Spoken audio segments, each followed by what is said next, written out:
I've been shrunken down to just a few inches tall, and if I want to grow back to full size, I'll have to traverse the dangerous wilds of the backyard. But to do that, I'll have to learn how to use the yard's tiny resources to build a thriving base, fight against the dangerous bugs that populate the yard, like ants, beetles, termites, mosquitoes, spiders, and a bug smellier than the average anime convention. Solve the mystery of the mad scientist who shrunk me down, grab more collectibles than your average rare game, and forge the game's most powerful weapon, using toenails. I 100%ed Grounded. The game starts and I'm given my choice of characters. Do you like role-playing games? Oh, this guy sucks. My name's Peter. My friends call me Pete. Oh, I hate him so much.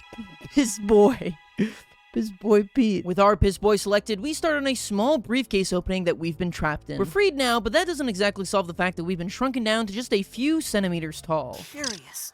Ovidoidia. Oh my god, you're such a nerd, Pete. As I look around the now towering grass blades around me, I get a strange signal nearby. Upon approaching it, it's called a field station. Inside the weird sciencey tech lab, I find something called a resource analyzer. I use it to analyze this tiny branch I found on the ground called a sprig. By analyzing it, I unlock a ton of new craftable recipes. Yes, by scanning resources here, I can gain access to new crafting recipes that use that item. I look around some more and find a pebble, and upon scanning it, I get the recipe for a pebblet axe, which I of course craft. I can use that to chop down some of the giant grass blades surrounding me. In fact, they are so big that they don't just go into my inventory like normal. Instead, I have to haul them around like a guy holding a stereo in the background of an 80s music video. I analyze the grass though, which gives me a variety of building related recipes. Additionally, each time you scan an item, you receive something called brain power. And this brain power boost gives me the EXP I needed to hit brain power level 2. Something I'm still waiting to happen to me in real life. Exploring close by, I discover something called the mysterious machine, which looks like a scientifically altered bathroom scale. If I jump on it and turn it on, 3 nearby lasers start shooting at it. However, while 1 is working just fine, 2 aren't quite reaching the machine. For the first, I can chop down a grass blade that stands in the laser's way, but for the second, I'll have to go investigate it to see what's weakening the laser so much. On top of the machine, I find an audio log, because this is of course the only way you're allowed to tell a story in an open world survival game. The log is from Dr. Wendell Tully, who seems to be a scientist documenting the first successful use of the shrinking technology in his own backyard, meaning that we now know not only who shrunk us, but also whose disgusting backyard we're walking around in. But not only is this place disgusting, it's also dangerous, as we get attacked by our first enemy of the backyard, the lawn mite. These guys are total pushovers though, and go down with just a few swings from my axe. I slaughter a couple grouped up in the area and make sure to loot their corpses for their valuable mite fuzz. I also notice I've been getting thirsty, a problem that can be solved by cutting down a nearby blade of grass to knock down the dew on it. Wait, Shawnee Dew drinking dew? That's like the name of the channel, which is the perfect sign that you should subscribe to it. I make tons of 100% video games on survival games like Raft and Subnautica, so you should subscribe so you spend more time watching and less time in the horror that is the Shorts tab. With my thirst now replenished, I continue heading over to the laser, where I find boatloads of new things. Firstly, along this branch are little nodes of sap, and then growing nearby are some mushrooms I can pick. I find a defenseless weevil whom I massacre with my axe, giving me his weevil meat, as well as his nose that's larger than the average American citizen visiting South Korea. But not all creatures in the backyard are so defenseless. Look, an ant! Die. Oh no, he's got a tough. Oh my god, that really hurt. Oh my god, this guy ain't no joke. Oh! Don't run away from me, I just got to the best part, I'm about to kill you. Yeah, that's what I thought, bro.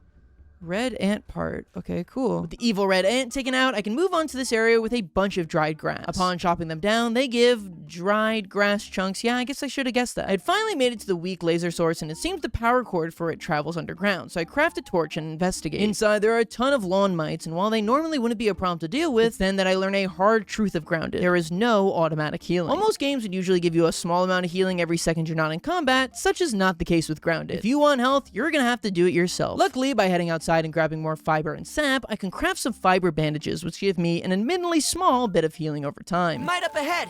The goblin of the backyard. The goblin of the backyard. Trust me when I say that those words will soon not make me laugh, but instead give rise to a consistent, bubbling anger source. Back in the cave, I find that some mites have been chewing on the wire, which was weakening the signal. Even though the signal's repaired, there's more to the cave, but I can't get past these rocks without a busting tool. And since there doesn't seem to be any photos of your mom around, I head back to the surface. I'm a little thirsty, so I decide to drink out of a puddle on the surface. Uh-oh. Oh, I'm tripping. Okay, that's not a good idea. Don't drink the nasty water anymore. Okay, lesson learned. I don't know why I was so surprised that I would suffer huge consequences from drinking something called nasty water, but I digress. I grab myself a sprig and craft a pebblet hammer, my first busting tool, and head back into the wire cave. I can bust down the boulders inside, not only letting me pass, but also giving me tons of pebbles. Inside is a SCA.B flavor scheme, which lets me change my inventory menus from this disgusting red they started me with to something a normal human being could actually look at. With all 3 lasers now working, I can finally turn on the mysterious machine. What? What the heck? Oh my god! Oh my god. They're blasting my nuts off. What the heck was that? What is going on? My bad? Yeah, what did you do, bro? Unsure of the havoc that little accident caused, our next goal is to investigate the oak tree explosion. On the way, I discover a giant juice box, or I guess just a regular sized juice box, and nearby I can grab a juice drop to replenish my thirst. Neat. Even though I don't yet have a base, I decide to craft a lean-to to sleep through the night, mostly because survival games have this affixation with making their nighttime nearly unseeable. The next morning, before heading to the oak tree, I decide to scan some more items at the analyzer. This is because each lab's analyzer only lets you scan 3 items at once before having a long cooldown period, so you gotta be scanning as often as you can be. I scanned a clover, mite fuzz, and some slime mold I found to give me tons of new recipes. Look, a little ladybug! Hi, little ladybug. Did these things fight? Kind of. Oh, it killed me in one hit! Alright, don't mess with ladybugs. Lesson learned. I respawned at last night's lean-to and dropped all my stuff in a backpack where I died. The amount of pure joy I feel when I learned that dying in a survival game doesn't mean you lose all your stuff is truly unparalleled. Though unfortunately, all of your equipment does take damage each time you die, which I will be sure to do a lot. But you know what else I'll be sure to do a lot? Check out the sponsor of today's video, Infinity Nikki. Infinity Nikki is the only open-world platform game to ever have a cleaning outfit. Now you might be wondering, why would one need to clean in an open-world platformer? And that's because Infinity Nikki prides itself on being the coziest open world game, where the whole goal is just to relax and have fun. Take Nikki around the whimsical and bright fantasy world as you journey to find all the game's whim stars. And to collect those whim stars, you're gonna need the power of Nikki's ability outfits. Switch to the floating outfit to effortlessly float across all the platforming obstacles in your path. Or try the bug catching outfit to catch bugs to craft even more outfits with. Or try the electrical repair outfit for, you guessed it, fishing. The game features tons of collectibles across its open worlds, like the whim stars, mini games, and you can even tackle dungeons with special themes. And if you're tired of walking around on foot, try out some of Nikki's vehicles, like the hot air balloon or her bicycle. The game is perfect for those who aren't looking for a super intensive controller smashing platformer and just want to take some time after a long day to relax and unwind. And look at her cat, Momo, I love him. And December 6th marks the birthday of their titular character, Nikki. To celebrate, they're gifting all Infinity Nikki players the gorgeous Starlit Celebration dress for absolutely free. Log into the game before December 19th to redeem it. So what are you waiting for? Download the game now using the link in the description below. The game's available on PlayStation, PC, and even your phone. Just tap the link below and start your journey into Mirrorland. And thanks to Infinity Nikki for sponsoring today's video. But back in the yard, not was all as fun and friendly as it seemed. Whoa, there's like a big fence. That is a big spider. I don't think I'm high enough level to take on such a foe. I'm not gonna mess with that. Not gonna mess with that. Holy crap, that was frightening. Oh, it's coming back over here. Oh, it's coming back over here. Oh, you know, I'm good. Yeah, it turns out the backyard is not only extremely dangerous, but also makes my butthole do things that it hadn't done since I played Subnautica. Right past the fence is one of the largest landmarks in the backyard, the oak tree. On the ground surrounding it are little acorns that I can bust open with my hammer, giving me acorn tops, shells, and seeds. But while looking for the acorn tree explosion, I come across a different, much less fun sight. Oh, look, it's in there. Oh, looks to be sleeping. Gonna go silently. There's 2 of them. Just go silently while they sleep. Just crouch and go. I'm able to make it through without waking the wolf spiders, though in hindsight, I'm not sure why I was whispering. It's not like they can hear my microphone. From there, I can find what appears to be the source of that explosion. Whoa. Sap. No, there's a lab. Oh my god. Freaked me out. What the heck happened? Ooh, an analyzer. After analyzing all of the new acorn spoils, I find an audio log that tells me the little pink goo that we've been seeing around the yard is called a raw science. And it's like, it's kind of, so I have no idea what this thing is, but it's like goo that they use as energy, and sometimes it's kind of like considered money. Coming around the corner, I discovered that this abandoned lab, though, isn't so abandoned after all. Help Burgle stand. Oh, Burgle! I'll help you, buddy. System reboot in progress. I am Burgle. Hi, Burgle. Science manager for this project. I am also a robot. Oh, okay. I am That's sure good this to know. all must be very disorienting for you. Yeah. But hopefully I can explain. I would love that. You're not gonna go explain? Burgle goes on to explain that he suspects we were shrunken by Dr. Welly's miniature device, but he's not sure why it happened or why we're here in the yard, as the explosion caused him severe memory loss. He explains that Dr. Tully is the one who created Burgle, but he hasn't seen him in a few weeks. In order for Burgle himself to recall the process to make us large again, we'll need to track down his 4 computer chips from different labs across the yard so that he can remember. He recommends heading to the Hedge Lab first. He also introduces us to his science shop, where we can use the raw science we find across the yard to buy new exclusive recipes. With our goal now set, I decide it's time to set up a base. And since the Oak Lab seems to be such an important location, I set up around here. This area right here looks good. What in the freak is that? What in the freak is that? What in the freaking that? What is the freaking what? What am I looking at? What is that? What's following me? What is that? What is that? Is it still following me? It's still following me. It's still following me. It's still following me. I don't. Maybe I shouldn't build there. Oh, it's still following me. It's still following me. Oh, great, great, great, great.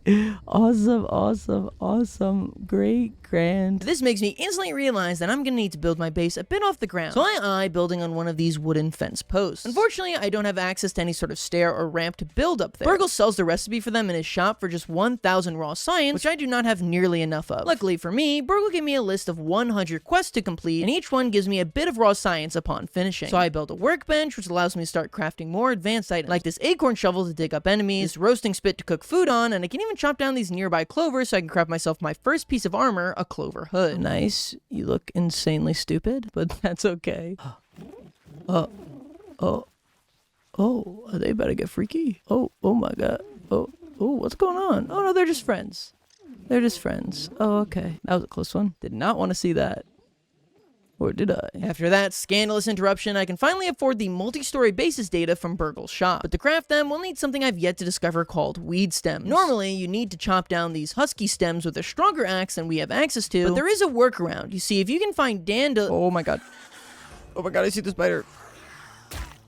I'm stuck in a web. Get out.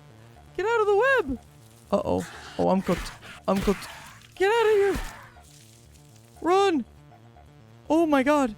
Orb Weaver. One of the brilliant reasons why I need to build up on a post. As I was saying, if you can find a dandelion, you can cut it down with a tier 1 axe, giving you a small amount of weed stems. Oh yeah, I forgot to explain this, but this game categorizes all weapons and tools into 3 separate tiers, with tier 1 being the weakest. For weapons, it just means the ones in tiers 1 and 2 are weaker than the ones in tier 3. But for tools, it's the difference between being able to farm up different resources. The dandelion cut down, I can finally craft my grass stairs to conquer the fence post. I'd like to take this time to say that I really like the building in this game. You can place these like holographic versions of what you're thinking before you actually build them, which lets you make sure that the build looks right. Like here, it helped a ton in positioning the stairs properly. I make an additional set of stairs so that I can get up to the second post, giving me some actual room to build out my base. Another amazing aspect of the building in this game is that it's extremely generous. Like, even though this grass floor is clipping halfway through the fence post, it still lets me build here. Like, this probably sounds stupid, but trust me, when you play as many survival games as me, this is what you spend 90% of your time doing. With the framework of my base built, I start decking it out with some chests, a workbench, as well as a plank pallet, which lets me store some grass blades. While building, I learned that if I click X on a creature, something cool happens. Whoa.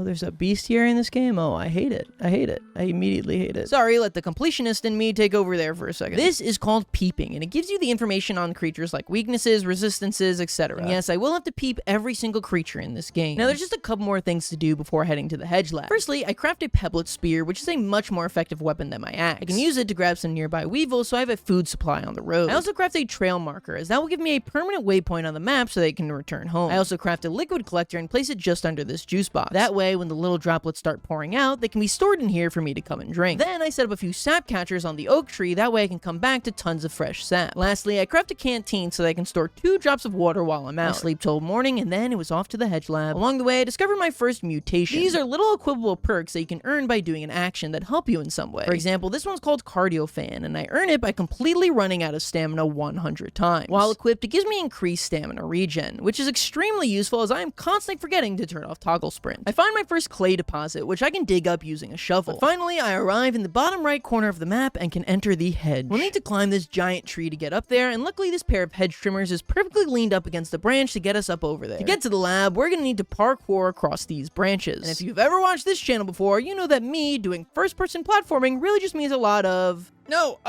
crap. Yeah, this is gonna take a while. While I'm down here though, I find a berry that I can cut up with my axe, which gives me 3 berry chunks. I make sure to scan that in a nearby field station and continue my way up the tree. Eventually, I get to this long string that I can zip line across, which is actually really fun. Less fun though are these little white egg sacs that are all over the branches. I can break them open with my axe, and they give me some web fiber, as well as release a bunch of these little spiderlings. These guys are extremely annoying. They scatter all over the place, and there's so many of them that one of them is usually hitting you from a place that you just can't seem to find. Now is probably a really good time to talk talk about the game's combat. Now, the combat in these games is actually really fun. I suck at it, but it's still fun. As opposed to most of these style games that just focus on wailing on an enemy and dodge rolling, this one's more focused on patience, specifically blocking. Every time you block, you significantly reduce the damage of an attack, with that damage instead being put on the durability of whatever you're blocking with. You also lose a bit of stamina, so you can't exactly block forever. However, you can also perform something called a perfect block. Perfect blocks are much better than their normal alternative because no damage is dealt to you or your gear, and you lose no stamina. You can perform this by blocking right before an enemy attacks you, basically rewarding you for having good timing. Further up, I find another small section of the lab where I can find a SCA.B theme, a chest with some food in it, and a bed where I can set my respawn point for the inevitable deaths that are to come. I take another zip line onto a frisbee that's become infested with spiderlings. I decide to take them on as they're currently my only source of web fiber, which seems like it'll be important later on. After taking care of them, I head up this branch into the cave that's just absolutely covered in webs. Inside, bug carcasses cover the walls from floor to ceiling, and oh my god, this place is so gross. Did I mention I hate bugs? I hate bugs. Especially moths. Lord forgive me if there are any moths in this game. I fear what's hiding in this cave, but lucky for me, it looks like I'll need to come back later with some sort of summoning item called the Broodmother BLT. I take a third zipline into a third station, and somehow we're still not at the lab. This one contains marble and quartzite shards, which the game tells me are for upgrading my weapons and armor at something called a smithing station. I also find another audio log where Dr. Tully says that while he was working on the weekend, his wife came in and said he needs to spend time with his family, and they got into a huge argument. Then they went to the store, but all Mans could think about was his freaking shrink gun.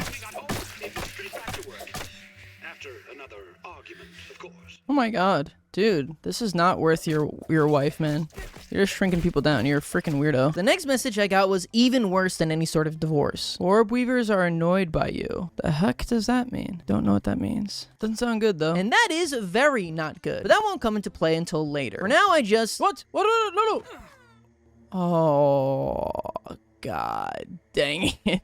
What are those things? The heck's that? It's a rusty? Okay, I can't even defend myself here. That so obviously says rusty. I am growing increasingly concerned by my inability to read. I feel like I'm at the tail end of my Flowers for Algernon experience. Irregardless, upon killing the rusties, I'm awarded 100 raw science each, which is actually really good at this point in the game. I find another audio log, and Dr. Tully says that his wife has been noticing new sudden wrinkles on his face. Weird thing to point out, but okay. In trying to get back to the lab, I discover something called a mixer. Finding another landmark gives me a new mutation called Natural Explorer, which I'll touch on in a second. For now, I try activating the mixer, and it says I need to defend it against incoming attacks. Sure, should be no problem. Oh my god, there's so many of them, and I've lost. I've lost already. If I want to attempt the mixer again, I'll need to bring a repair tool here. Anyway, in not disappointing news, Natural Explorer is one of the best mutations in the entire game. It significantly increases your movement speed, and with the amount of running around the map and grabbing collectibles I'm gonna need to do, this is invaluable. Unfortunately, it doesn't work in combat, but that barely detracts from how amazing this is. As I'm walking back to the hedge entrance, though...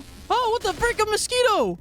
Oh my god, that thing did a lot of damage. I also find this giant tooth on the ground. This is called a milk molar, but unfortunately we'll need a higher tier busting weapon in order to crack it open, so I'll have to come back later. I finally make my way back to the hedge trimmers, then go all the way through the branches, this time make it onto the zip line, and can finally enter the true hedge lab. Inside there's a biometric scanner for me to activate, and then the computer tells me I'll need to find the missing password around the lab. I'm guessing by this giant paper leaning here, that's what we're gonna be looking for. I go to the only available door, and it says stuck, so I punch it. That unsurprisingly doesn't work, so I give up. Remember this moment, because it's gonna make me feel really stupid later on. I fall back down to the ground, but learn that you can use dandelion tufts in your inventory to slow your descent. Double lucky for me, I find a back door exit into the lab that's much closer to where I fell. Inside, I find a new species of Wendell Tully's security robots. Hates. Okay, this is getting hard to watch. I sit back and watch the Tasties fight this Orb Weaver Jr. from the sidelines until they decide to shift their attention to me for whatever reason.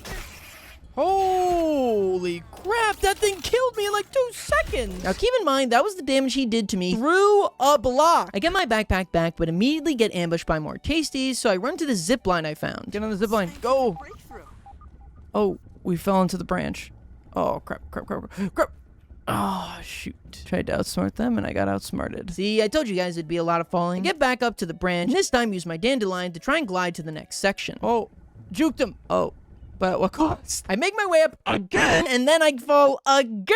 I hate this godforsaken hedge. I die and respawn back at my bed, go through the branches another time. Lost and confused on where to go next, I decide to go back to the stuck door from earlier. I punch it one more single time, and then it magically opens. I cannot believe this all happened because I couldn't be bothered to punch that door one more time. And inside, I can find our first piece of the password. Further inside, I find a zip line, but a berry is blocking the path. I think you're supposed to hit this down with like an arrow or something, but I ain't got nothing like that, so I just chuck my hammer at it, which seems seems to do the job. So long, fair hammer. I take the zip line down and find our next piece of the password. Then I go back to the branch that had wronged me so many times and discover there's also this little alcove you're supposed to use to jump onto the zip line, which I do and recover our third piece of the password. Finally, I find a tunnel up to the final section of the lab, which contains tons of resources for me to grab. Then, after a quick zipline trip, I had retrieved the last section of the password. I put that into the computer, and we're given access to the final room of the lab, and boom, Burgle's super chip retrieved, and also something called a duper disc. Now we can finally leave the hellscape that is this place. I head back to base and drop off all the many valuable resources the hedge lab held for me. Then I head into the oak tree lab, where I can insert the duper disc into the super duper. This is a way to duplicate some items at the cost of raw science. Generally, it costs a good amount of raw science, so it's only really worth doing this to duplicate highly valuable items, like we'll see later on. Then I hand the hedge chip to Burgle. I am feeling much more like myself.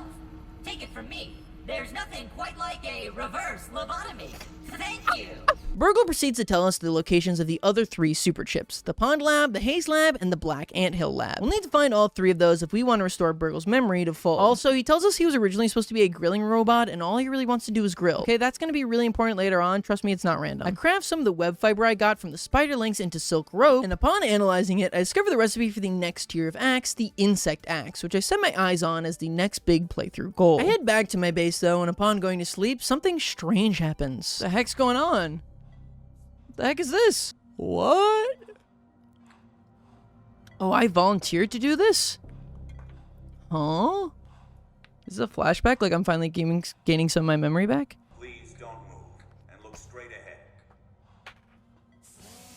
What the heck? Feel a thing. Where you are going, all you Wait, but that doesn't sound like Tully. So this was somebody else? Oh god. Oh no, the laser! Oh no, they're lasering my nuts! I didn't go there. No, not my nuts. So since Pete has lost all memory of how he got into this situation, that was clearly a flashback on how we got shrunk, though it doesn't explain how we ended up in Wendell Tully's backyard, especially when it seems like he wasn't even there. I started exploring around my base and realized I can do way more damage by throwing my pebblet spears like javelins at enemies as opposed to poking them. The difference in damage this does is monumental, so I craft a bunch and start using this as my primary attack method. I decided to explore an abandoned anthill by my house where a few straggler ants still remain, including my first encounter with a red soldier ant. While it would normally take me years to whittle him down, throwing my spears lets me make quick work of him after just a few throws. You can even kill my first Orb Weaver Jr. this way. I'm invincible! Alright, Ladybug, you're next. No, you're not. No, you're not. No, you're absolutely not. Take it all back. You showed me real quick. Oh my god! Oh, he's fast. Okay, you're absolutely not next. I got a little overconfident, I think. Yeah, definitely still not ready for a ladybug. But for close range combat, I can use the red ant mandibles I got for the abandoned anthill to make myself a red ant club. This is my first tier 2 item, making it a noticeable step up from my current weapons. Still not enough to prevent being one-shotted by a ladybug, but hey, it's something. I got a ton of new crafting recipes while at the hedge lab, so I decided to start expanding my base to test them out. First up are some spinning wheels. These are machines that turn resources into refined resources at a much better conversion rate. Instead of taking 3 plant fiber to craft a crude rope, by placing in the spinner, it only takes 1, which is way more efficient. I also learned that when my tools get low on durability, I can repair them using a fraction of the ingredients it costs to craft them, like my pebblet axe, which just takes a single pebblet. I try looking around for more base sprucing resources, but get chased down by a mosquito who kills me rather quickly. I want to craft some crushers at my base, and feeling confident with my new spears and clubs, I decide to head to the true home of the red ants, the Red Anthill. Now this place is just infested with ants, and with no real way to defend myself, I decided to instead aggro a single ant and lure him away from the anthill, where I can more easily take him out in a one-on-one. For my ant slaughter, I earn the Ant Annihilator achievement, which gives me extra damage against all ants. Extremely useful at this specific second. The most useful thing here is my trusty ant club. This thing just tears through these ants. Seriously, compared to any other weapons, the fact that this thing can kill soldier ants in just a few 3-hit combos is insane. Back at the anthill, I get an extremely lucky event. Oh, the ladybug's fighting the ants. Oh, this is huge for me. Either I'm gonna get a bunch of ant parts or the ladybug's gonna die. Either way is a win. The reason I really want this ladybug to go down is because I need a ladybug head in order to craft the insect axe from before. Ladybug actually does a pretty good job thinning out the ants, but eventually does go down, leaving me the true winner as I come in and scoop up all the loot. Unfortunately, no ladybug head though. On the bright side, I trigger a nearby fight between another ladybug and a bombardier beetle, who actually holds the other key I need to craft my axe, so either way, this is a win for me. Oh my god, this is crazy! Oh, the ladybug goes for the attack. Ladybug's stuck in the grass, but he goes over to the right. The bombardier beetle has put himself up on the grass. Oh, but it's lights out for the beetle. The ladybug reigns the supreme champion of the backyard. And thus 3 bombardier parts for me. I managed to lure a 3rd ladybug over to the anthill, but this time decided to start picking off some of the ants while they're distracted, which will hopefully let our little lady last even longer. However, what? Ladybug! Oh, I shouldn't have gotten in the middle of this all. I see how that battle went. After farming some more red ant parts, I decide I've gotten enough and head home. On the way home, I make sure to stop at a field station and use its 3 chargers to scan some of my new valuable ant parts I got. Back at base, I can now finally finish crafting my crushers. These can make some valuable items called slurries for cooking, but they can also turn things like grass planks into fiber at a huge conversion rate of 5. With all my new red ant loot, I can craft my first full set of armor in the red ant suit, which is a huge buff to my defenses. It also has the bonus of letting me carry more grass planks at once, and a set bonus of turning all red soldier ants into passive mobs. The extra hauling strength makes expanding my base much easier, but I accidentally died to a stink bug while in my inventory, revealing that, whoops, I forgot to change my spawn back to my base. While I'm here though, I make sure to collect as many berry chunks as I can find, as berry leather is going to be super useful coming up. Now remember those quartzite and marble shards I said to remember for later? Well, back at base, I can craft these into whetstones and plating respectively, which allows me to craft a smithing station. The smithing station is perhaps the most valuable machine in the game, as it allows you to upgrade your weapons and armor. For weapons, you use whetstone, and by using 6, I'm able to give the red ant club an extra 10% durability and 10% damage. I also crafted jerky rack using the bombardier parts I picked up from the anthill carnage. This allows me to dry the meat I pick up into jerky that never spoils, which is extremely useful as food usually goes bad very quickly in this game. I head to a nearby garden light and learn at night when it's turned on, tons of gnats are attracted to it, so I can grab myself a ton of easy food this way. They also drop gnat fuzz, which lets me craft myself a gas mask to finally take on those dastardly stink bugs I've been seeing, so I decided to take one on. With the gas mask equipped, his stink no longer has any effect on me, but his regular attacks still pack a punch. They're pretty well telegraphed though, so I can usually block in time. Only problem I run into is I keep running out of stamina. However, regardless of all this, my ant club is doing massive damage to the little stinker, and soon its other benefits rear its head. You see, clubs have an extra benefit of sometimes stunning your enemy, giving you the chance to absolutely wail on them. With that, I complete the burgle quest for killing my first stink bug, and right after that, I'm able to kill my second one, giving me tons of stink bug parts. With those in hand, I can make myself a tier 2 buster, the insect hammer, which will allow me to start breaking into tier 2 resources, including milk molars. But I want to make a couple more things before that, first of which being the weevil shield, which is very important. I already expressed how important blocking is in this game, so shields just amplify that tenfold. I also make a smoothie station. This will let me craft smoothies which will restore much more health than the bandages I've been using. With that out of the way, I can head underneath the soda can near my base and use my new insect hammer to break open my first milk molar. This can be used inside Burgle's lab to give your character upgrades like higher max HP, increased stamina, less hunger gain, etc. I decided to hold off for now as I've got my eyes on increasing the mutation limit of my character from 2 mutations active at once to 3. But yes, collecting all the milk molars and getting all of the upgrades is going to take a while. In fact, there are 121 of them hidden around the map, which is one of the reasons I didn't cover this game for so long despite you guys spamming it in every single comment section. On my way out from the lab, I spot a ladybug, and despite him kicking my butt so many times before, I figure my new set of armor and shiny new ant club that I've got to give it a shot. Now, after studying the ladybug through many battles, I finally mastered its exact attack pattern and learned— Yeah, I'm just kidding. I got him stuck on a plant. The lady is too fat to fit between these 2 leaves, so I just let her attack into them and then run away. This actually works pretty well for a while until the ladybug gets unstuck from the plant. Oh my god. Okay, that did a lot of damage. I forget that she does a lot of damage when she hits you. But now I was forced to fight the ladybug one-on-one. No leaves between us anymore. I realized that she actually telegraphs her attacks pretty clearly, which gives me time to set up my block. And somehow I've actually gotten her pretty low. But she manages to string in a hit that gets me all the way down to my last speck of health. We're both on our last leg, and whoever got the next hit would be the victor. Oh, yes! Oh, ha ha! Eat it, ladybug. Got you good. And we got a ladybug head. That's the way it goes, bro. Life is tough in parkour civilization. Another ladybug? You ever heard of Icarus? Oh, the perfect block! Oh, 2 in a row! Yeah!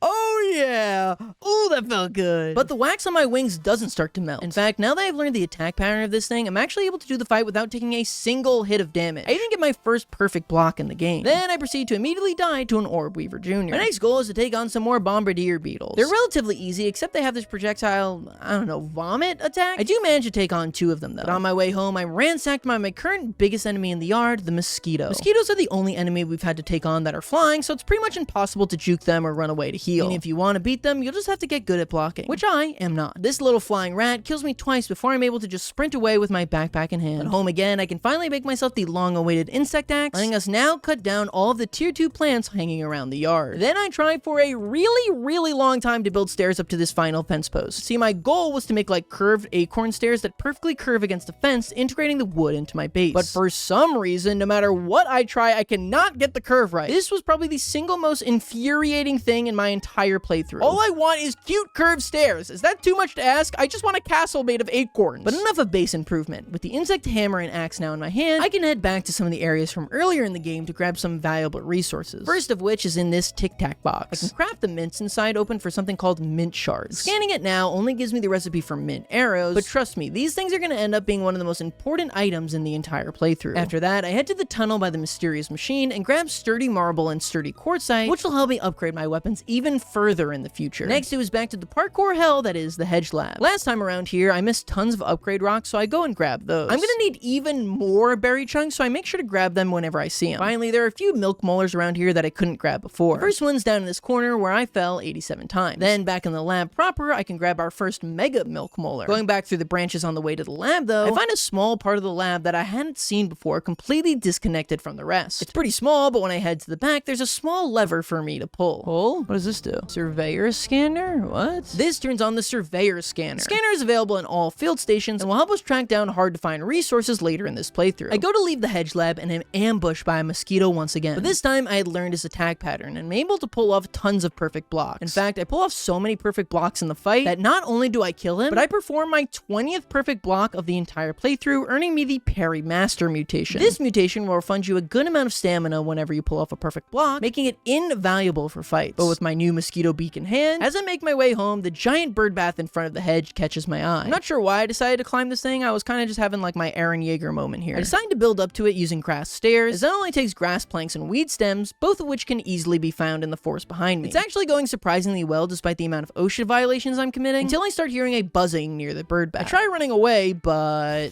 Come on. No! No! No! Okay, I think I can get back there. That was sad to watch, though. I get back on my infinite stairs and build as fast as humanly possible. And somehow I've actually made it to the bath. All this building finally worked. Oh, yes! Yes! Fair enough.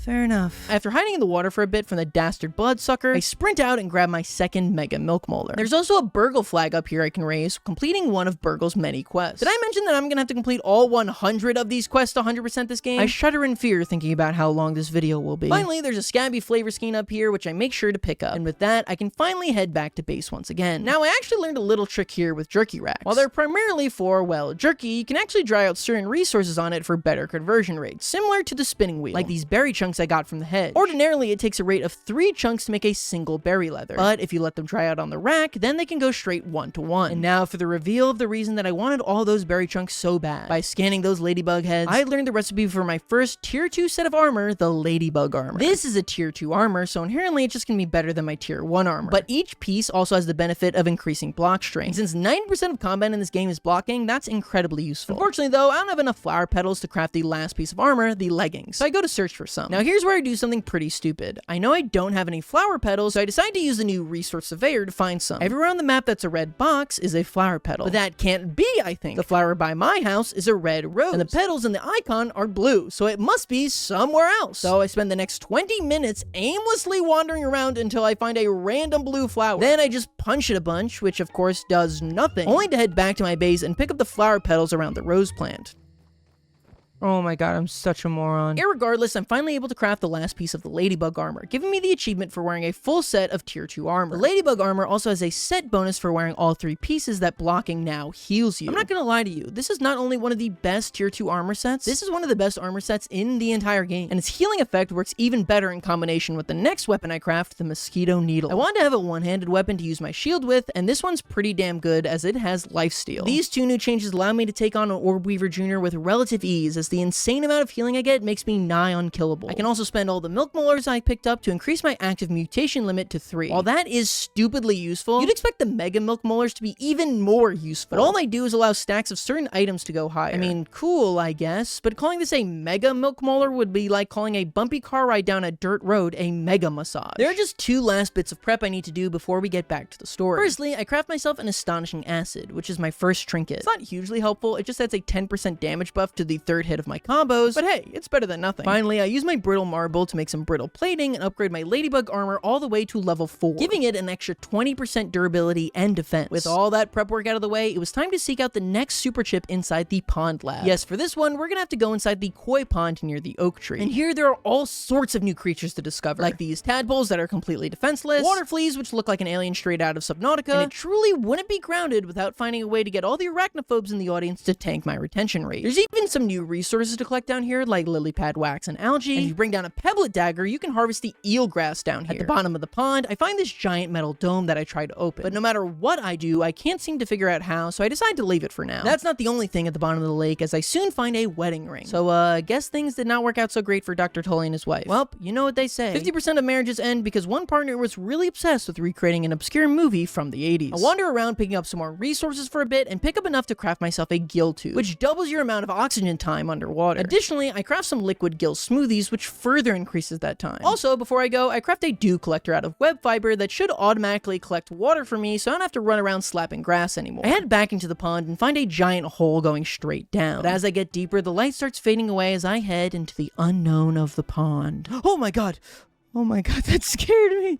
It's just a toy. It's just a toy. Oh my god, that scared me so much. In the underwater tunnel, I find a new resource called sunken bones that I dig up with my shovel. After digging them up, I try to make my way to the lab I can see in the distance, but the tunnel is long, and I end up running out of oxygen and dying. Before heading back, I discover a pond hatch which unlocks a new mutation called Mertine, which increases my underwater speed and breathing time. I head back into the tunnel, and this time don't just find more sunken bones, also find some koi fish scales. I also realize that if I go over the wire, there's a small crack in the plastic that dispenses bubbles so I can reset my oxygen level. I keep trying to inch my way into the lab, but every time I run out of oxygen. So fed up, I research sunken bones and realize I can make a bubble helmet which quadruples my underwater breathing time. With my now much longer underwater breathing time, I managed to get back to the lab and activate the biometric scanner and get inside where I can finally take an actual breath. I find a log inside from Dr. Tully where he says he's going to start experimenting on Brussels sprouts. How this relates to the whole shrinking thing, I have no idea. I pull the power level inside the lab and now I have to go around and reset the 3 breakers. Breakers are these large switches in the water surrounding the lab that I can easily flick, except the final one back here, which is being guarded by the diving bell spiders. Also, incredibly strange quirk about underwater spiders. When you kill them, it completely restores your oxygen for whatever reason. Are you like sucking the literal oxygen out of their lungs? I just like to imagine every time you kill a diving bell spider, you do like the little Kirby food share kiss. With all the breakers back on, I head back into the lab and use my new spider chunks to craft a much more effective underwater weapon, the bone trident. I proceed deeper into the lab and I'm able to give myself access to the biome entrance ramp. I also find an audio log where Dr. Tully reveals that all of the shrinking experiments he's been doing on himself have aged him 20 years, which you'd think would be enough to get him to quit this nonsense, but no. Despite his wife begging him to stop, Wendell says that he has to keep going or he'll have nothing to show for all this. And I don't think I could describe my feelings on this better than I did in my live reaction. This dude's psycho. I head into the biodome and the place is just filled with tasties, as well as an upgraded version of them, the Archer, who can also shoot giant balls of electricity. Now you might notice that I'm doing next to no damage to them, and that's because the battle mechanics in this game are far more complex than I realized at the time. Each enemy has specific types of weapon damage that they're weak to and resist, like how these guys resist the stabbing of my mosquito needle. But I wouldn't realize that for a very, very long time, so for now, it's just aimlessly wailing on them with my absurdly weak needle. I managed to take out all the tasties, so just the Archer remains now. And although his electric blasts are hard to avoid and block, it's hard for him to resist the power of just being stabbed 1 million times. I head upstairs where I find a large section of mussel sprouts growing, which are the results of Dr. Tully's experiments. These can be used as a base in smoothies and are really the only easily farmable base in the game, making it a huge relief that they'll continually grow here every few days. Then I can access the lab's final computer, which opens up the biodome and several hatches around the koi pond. On the table next to it, though, is our second Burgle super chip, as well as another duper disc. Unfortunately, to access those new hatch areas, I'll need something called an assistant manager keycard, so I'll come back here later. For now, I can head back to the oak tree lab and hand Burgle his second super chip. This helps him remember that the way for us to get home is to craft the embiggening cocktail, which he luckily has a spare canister for. Unfortunately, he doesn't remember what the cocktail is, so we'll have to find more chips for that. And can I just take this time to say, I love Burgle. He's just a silly little lad who wants to grill burgers, and he has a mustache, so I feel a certain kinship with him. The duper chip we got now lets us duplicate items up to tier 2. Awesome! I buy some more recipes at Burgle's shop for base improvement, as well as purchase a new mutation, Meat Shield, which increases your max health by a shockingly large portion. I head back to my base, do some housekeeping things, and then have another memory dream.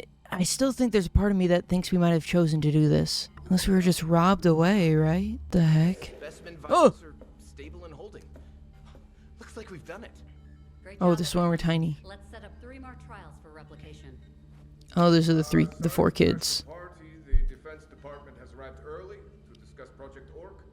The director needs you to be present at the meeting. It's a government conspiracy? Why would they want really tiny soldiers? What would be the advantage of that? I guess like sneak into places?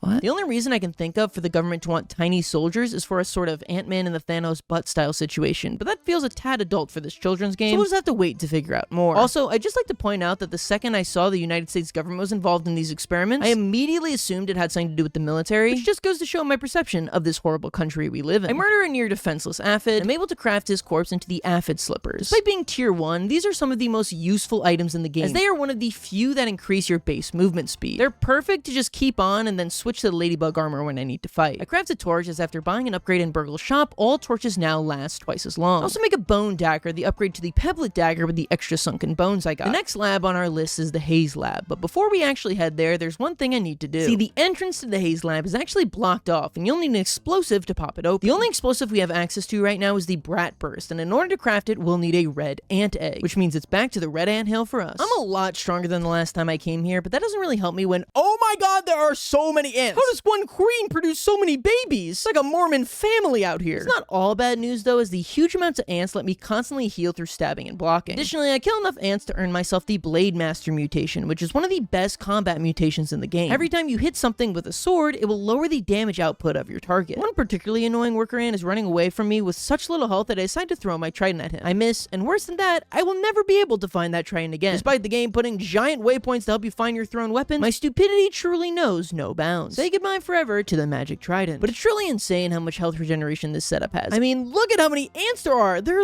everywhere and I still have max health. You fools! Haven't you seen all your brothers fallen, and you still resist? Just accept death. It will be less painful. No, you shan't. Okay, you can run. But the rest of you shall pay. Yeah, I killed a lot of ants, to the point that I'm starting to feel a little guilty about this. After a good 15 minutes of rage, I decided to finally head inside the bottomless anthill. But there are still somehow more ants in here. I've killed so many ants at this point that my ant annihilator mutation levels up to level 3, meaning I've killed 100 ants. After dealing with all of them, I find what I came in here for in the first place, red ant eggs. While looking for some more, I end up falling down a hole, which I guess is where all the ants keep their food, as there are huge chunks of apples, Oreos, and hot dogs resting down here, which is oddly convenient as I was about to starve. After scarfing those down, I grabbed some upgrade rocks and oh my god, a human skeleton! This has me extremely confused. Like in a normal survival game, seeing the remains of someone else is pretty normal. But this is just some dude's backyard. Was Tully shrinking people down back there and just letting them fend for themselves? Or is this another victim of the US government and ominent like us? I grab some more eggs and go to leave, but get extremely lost. And like, can you blame me? Everywhere in this freaking anthill looks exactly the same. And every tutorial I look up online is like, oh, just make sure you turn left at the dirt corner and you'll be out. Oh, thanks. Yeah, let me just go find that one single dirt corner. How do I get out of here? This is a labyrinth. Wait, haven't I already been here? How do I get out of here? This is torture. Just show me the way out and I won't kill any more ants. But after 10 minutes of stumbling around, yes! Oh my god, finally. I rush home to base, but as I arrive... Oh my god, we made it home. The frick was that? Oh, and one of my ant eggs just hatched. Ah, crap. Oh no! That one's a soldier? Oh, come on, what are the chances of that? No, they're hatching all over the place. Yes, turns out that those red ant eggs are on a timer, and if you don't craft them soon enough, they'll hatch, losing you the egg. My thought was I would just store them in my chest and then grab the other materials I would need for the brat burst later, but that's not gonna work, as the ant queen's biological clock is ticking. If I was gonna make these brat bursts, I was gonna need a plan. I trash all my eggs for now and decide to start over. Firstly, I was gonna make a small satellite base at a field station near the red ant hill. I decided to build it up on top of this rock so it's safe from any nearby critters. I also put down a workbench as well as a storage basket with some materials that I'll need later. Then it was time to head into the haze, and no, I'm not talking about my college dorm. Hey children, I was just joking back there. Don't smoke or a giant cigarette is going to come into your house in the middle of the night and just suck your toes clean off. It's true, it happened to me. The haze is a section of the backyard covered in gas for whatever reason. So you need to wear a gas mask to avoid constantly taking damage. Today we came here looking for fungal growths, which you can get by chomping down these spore nodes with your axe or fighting the infected creatures that populate this area. Yeah, the gas has mutated all the enemies around here, making them much harder to take out. Fortunately, I had gotten really good at blocking at this point in the playthrough. In fact, I even unlocked Parry Master level 3 for performing 100 perfect blocks. No, dang it. Okay, not that good, but still good enough to walk out of here with 8 fungal growths, which is enough for now. I journey back to the satellite base and drop everything off I have, including all of the dried grass chunks I brought with me. Now it's time to head back to the red anthill. Only this time, I make sure to swap out my ladybug armor for my old red ant armor. This armor is a lot weaker than my ladybug set, but the set bonus allows you to be friendly with red ants. Why I didn't think to do this the first time is beyond me. I grab a ton of red ant eggs, and once I've gotten enough, head back to the satellite base. Since it's much closer to the anthill and has all the required materials already there, I can finally craft myself 4 brat bursts. With that taken care of, there's one last thing I wanted to handle before heading to the lab. Trying to make a passive food source. Let me save you 40 minutes and a lot of clips of me raging. Do not try and make a passive food source in Grounded. I looked at some builds online and it seemed like you could use clover roots with some mushroom slurries in the middle to bait in weevils, and then they'd be trapped inside the gate. Turns out that don't work no more, as I learned after fussing over the placement for them for far too long. Alright, let's see how it works now. Yes! Wait. No, why won't they go over? Why won't they go over? Yeah, for whatever reason, weevils are unable to go up roofs now. Why? The Grounded development team said it's because weevils are stupid and specifically hate the Shawnee Dude channel. Before I leave, I make sure to take out a mosquito, that way I can repair my needle when it breaks. With that prepped, it was time to head back into the haze and cross off our next lab. While searching, I get stuck in this ravine and manage to find my first crow feather, which I can use my axe to cut down for a couple pieces. I also find myself the always slightly useful Mega Milk Molar. Then I experience an infected larva do something truly insane.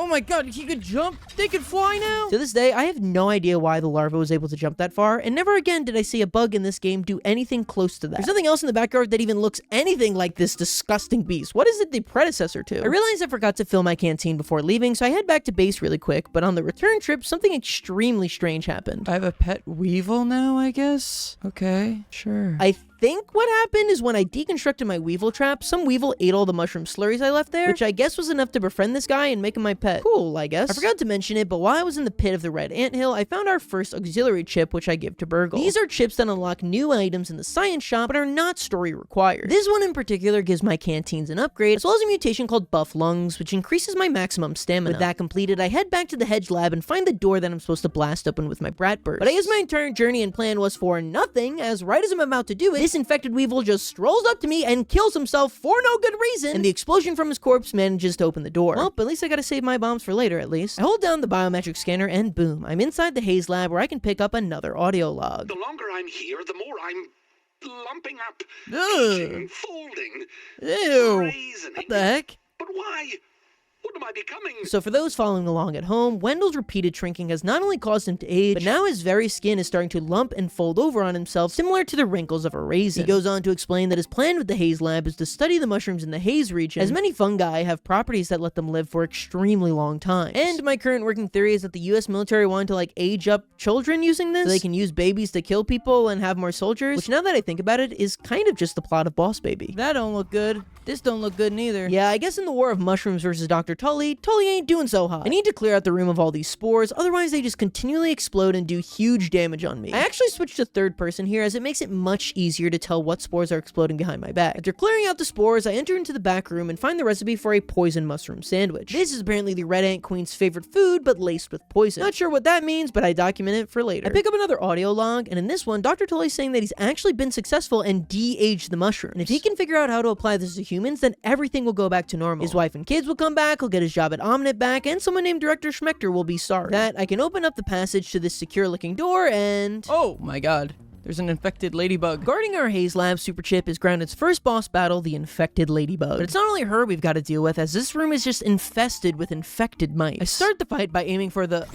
Oh my god, what? How did I die? Yeah, the deadliest part of this fight are the spore mushroom bombs that the ladybug will periodically dispense around the room. Luckily, she always has 4 of these bombs, so as long as you run away when she starts and then count the explosions, it's pretty easy to avoid getting hit. With that in mind, I start the fight by picking off all the infected mites around the area. There is so many of them, but each one can be dispelled with a 3-hit combo from my club. Infected bugs want you gone. I can tell! I gather that!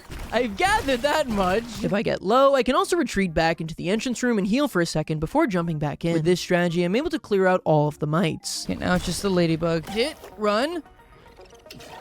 You're too slow now, buddy. And I don't have to worry about you running away. Only thing I have to worry about now is the explosions. Oh, I've got you figured out. 2, 3, 4.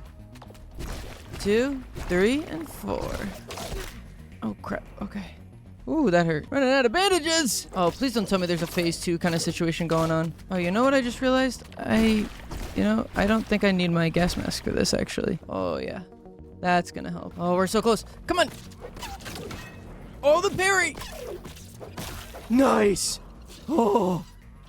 That was fun. With that, we had finished the infected ladybug fight and can now head into the back room. I'm able to pick up our third super chip, the final duper chip, as well as an audio log from Dr. Tully. He explains that his experiments on the mushrooms were all complete failures and that he's running out of options. Then he tells Burgle to meet him at our final destination, the Black Ant Lab. Speaking of which, on my way out of here, I have my first encounter with a black ant, and these guys are leagues stronger than the red ants. In fact, this worker ant puts up more of a fight than the red soldier ants did, so I can only imagine what their soldiers will be like. I pick off some workers and grab myself some black ant parts. I figure I'm already here, so I explore the surrounding area to see if I can find their anthill and market. But instead, I find a giant overturned trash can, brimming with food scraps and ants. Which brings up the question, what the hell has Dr. Tully been doing? He's got trash all over the place, his labs are in complete ruins. Who has something called a haze section of their backyard? By getting on top of the trash bag, I'm able to see that there's a whole sandbox region in the yard to explore later on. I really love how diverse they've been able to make all the biomes in this game when it's really just one uniform backyard. I find the black anthill entrance and place down a trail marker to make it easy to come back in the future. I also encounter my first black soldier ant, and it's really not as bad as I thought it was gonna be. I mean, they have a ton of health, but their attacks are very obviously choreographed, so I'm able to perfect block every single one of his bites and then take him out. As I'm leaving, I encounter something called a sickly roly-poly, and I know it looks tough, but I mean, it's sickly. Surely it can't be that bad. While I'm able to do good damage to him, he has this move where he rolls up in a ball and just regenerates all his health, which I know means I don't even stand a chance. So I decide to hightail it out of there when...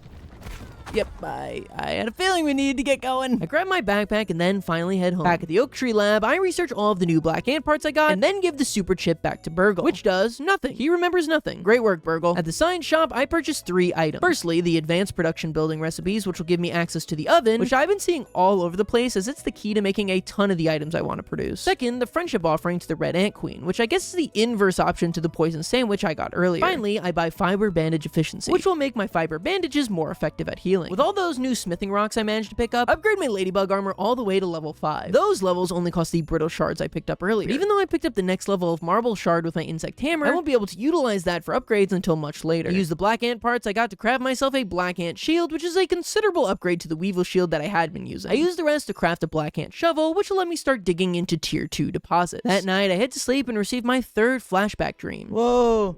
Cutscene. I just got a cutscene. Dr. Schmechter, these... Director. Ew. Director. This These feels specimens so are the gross. breakthrough we've been Ew. looking for, just like you predicted. We're close to eliminating the raising problem. The raising Our team was problem. up Oh, so all he night did- recalibrating the spacer. Of course, my hypothesis was correct. I hope all of you remember this moment the next time you question my methods. How did Dr. Wendell Tully, a lifetime failure, best the brightest minds at Ominent? Oh, maybe we Far got more out, escaped. complicated and dangerous than we predicted. Well, now would not be the good time to escape. Too bad for you, little one. Oh my god. Prepare the specimens for termination. Whoa, that was a leap. They're killing kids out here. This dude's killing kids. So to sum it up, the man with the glasses was the guy Tully was complaining about earlier, Director Schmechter. It looks like he stole Tully's technology and is forcing Ominent's staff to use it on children as their test subjects. And we were ordered to be killed by him. That would explain why Dr. Tully is seemingly not involved in our shrinking, as it was instead done by this evil director guy. With just one lab left and having conquered most of the yard, I decide now's a good time to go after all the milk molars around the map. I start off by heading to the top left corner of the map, which I hadn't really explored much until now. Upper yard ascent? What the freak is an upper yard ascent? What is an upper yard? This is the whole yard. What do you mean upper yard? We're in the yard. What the heck you talk about upper yard? No, is there stuff up there? No, probably not. Probably not. Probably not, right? I decided to leave that problem for later and head through this little crack in the cobblestone to grab myself a milk molar. Not really much else to talk about here though. I just go through all these areas we've already been, picking up milk molars whenever I find them. I do also manage to pick up a ton of upgrade rocks from my travels. There is one particularly noteworthy molar hiding in the hole below this pond lab. If you swim through the dark tunnel for long enough, eventually you'll come across an item called the Mossy Key. We can use this key to open up a chest near the toy T-Rex to get ourselves a mega milk molar, as well as our second Burgle auxiliary chip. Upon giving this to Burgle, he unlocks some new recipes in the science shop, all of which are pretty underwhelming, but I do decide to purchase the upgrade to all underwater torches. While searching for molars at night, I happen upon a completely new backyard enemy, the Firefly. They fight really similar to mosquitoes, and overall they're not a huge issue. They're pretty hard to find though, so here's hoping that their drops are never too highly sought after. Since I'm doing so much running around searching for molars, I decided it's time to get a new pet, as an Aphid's pet bonus decreases stamina drain while running. And my current pet, Bobby the Weevil, yes I named him Bobby, is pretty much entirely useless. I tried just about everything to get rid of him and can't figure it out, so I go ahead and handle it the old-fashioned way. Sorry, Bobby. Goodbye, Bobby. We hardly knew you. Yes, I have a little pet aphid. Hi, buddy. I'm gonna call you Chi-Chi. While looking for some more milk molars in the hedge, I find another piece of the hedge lab completely segmented from the rest that I hadn't discovered before. Upon entering it, I'm given the recipe for the Broodmother BLT, which will summon the Broodmother in that web cavern I discovered earlier. But with the hedge all cleared out, I had collected 18 milk molars and 11 mega milk molars. I spent 9 on getting my number of mutations maxed out, now allowing me to have 5 active at once. The rest of them I split between increasing my max health and my max stamina. And the mega milk molars, I of course just increased my resource stacks. I have never cared about arrows in my life, but after my long journey away, I return home for a pretty heartbreaking surprise. Oh no! They broke my whole base. Now, this one requires a little explanation. You see, while I was grabbing those molars, I received this message. Incoming payback from the red ants. That doesn't seem very good. I'm just gonna ignore that. Turns out that was absolutely not something I should have ignored, as while I was gone, the red ants came and destroyed my entire base. I mean, I wasn't exactly in love with the previous base format, but still, this is kind of annoying. I decided to take this as a sign that my base is gonna need some sprucing up, as well as take protection against these revenge raids. Firstly, I decided to build it all out of stem floors this time, as opposed to the grass floors I used earlier. They're significantly more expensive, costing 4 weed stems and 2 crude rope per floor. They're much more durable, which should hopefully give me some defense against any rogue attackers. I also switched the majority of my base expanse from the second post to the first, mostly because the second post was near a couple of rose bushes that I couldn't take out, which made it kind of difficult to keep expanding. I also replaced my stairs to the second post with a clover roof, as I just think it looks nicer than the stairs. I make sure to really expand my base's floor here, as the old base was feeling cramped. This extra space lets me put down a ton more spinning wheels and crushers, so I'm always processing resources. I moved the smoothie station, the roasting spit, as well as a chest over to this corner here to make myself a little kitchen. I also moved my main chest over to the first post to make the second post a now more segmented off bedroom. Since a lot of the base is being supported by the entrance stairs, I decided to create some walls and flooring around the stairs. That way, if one staircase goes down, that won't mean the entire base just instantly collapses. I make a little alcove to store all my plank pallets so they don't get in the way of the rest of the base, but are still easy for me to drop off when coming up the stairs. This time, I craft myself 2 dew collectors. It's kind of overkill since each collector can hold 4 dewdrops, but this way I can always fully fill up my thirst meter and my canteen at the same time. It took a while, but I think the base looks much nicer this way. And the little aisles I formed make getting to my machines 10 times easier. To finish the base off, I placed down a taxidermied red soldier ant so that I'm always reminded of the disaster that took place here. With the base finally rebuilt, it's time to head to the Black Anthill lab, but in order to do that, first I'm gonna need to craft some more brat bursts. Luckily, the satellite base is still in order, so after a quick trip to the Red Anthill, I am positively brat bursting, which sounds like an event put on by a nightclub in West Hollywood. Before I head to the lab, I give my aphid all of the items that I don't really want to hold in my inventory, but might still need, particularly my bubble helmet. Remember that I did this. Outside the Black Anthill, I made myself a small base with some protection and a lean-to. That way, when I inevitably die, I won't have to journey all the way back across the map. Then it was time to head inside the hill. Inside, I realized that most of the ants are actually pretty chill. As long as you don't pick a fight with the worker ants, they'll just mind their own business. Soldier ants will always be aggro on you though, and additionally will rally the troops on the worker ants as well. But on the bright side, those extra mutation slots I grabbed let me craft a mutation layout specifically tailored to taking them out, which makes them leagues easier. I head further inside the hill before finding a lighting wire that leads me to the anthill lab. How Wendell Tully, a decaying, dying 40-year-old man with the body of a 90-year-old, was able to get through without dying to black ants, I will never truly understand. In a side cavern, I managed to find a SCA.B flavor scheme, but it's being blocked by some roots, and I try everything in my power to get through these things. Slicing, slashing, I even try throwing a bomb. How are these roots so strong? Roots truly thicker than the average male YouTuber. Turns out I need to go all the way around and blow up the back wall with a brat burst, which then leads the path open to grab the SCA.B. I continue exploring around until... Oh my god, I'm sizzling. What the heck? Oh my god, there's a bee. What the heck? I found the sandbox, I guess. Definitely not ready for that area yet, at least until I figure out whatever the heck sizzling is. Back at the ant lab, I can blow up this rock with a brat burst, which lets me inside. After taking out some tasties, I can mash some buttons on this keyboard, which releases all of the A door locks. Virgil has been behaving strangely.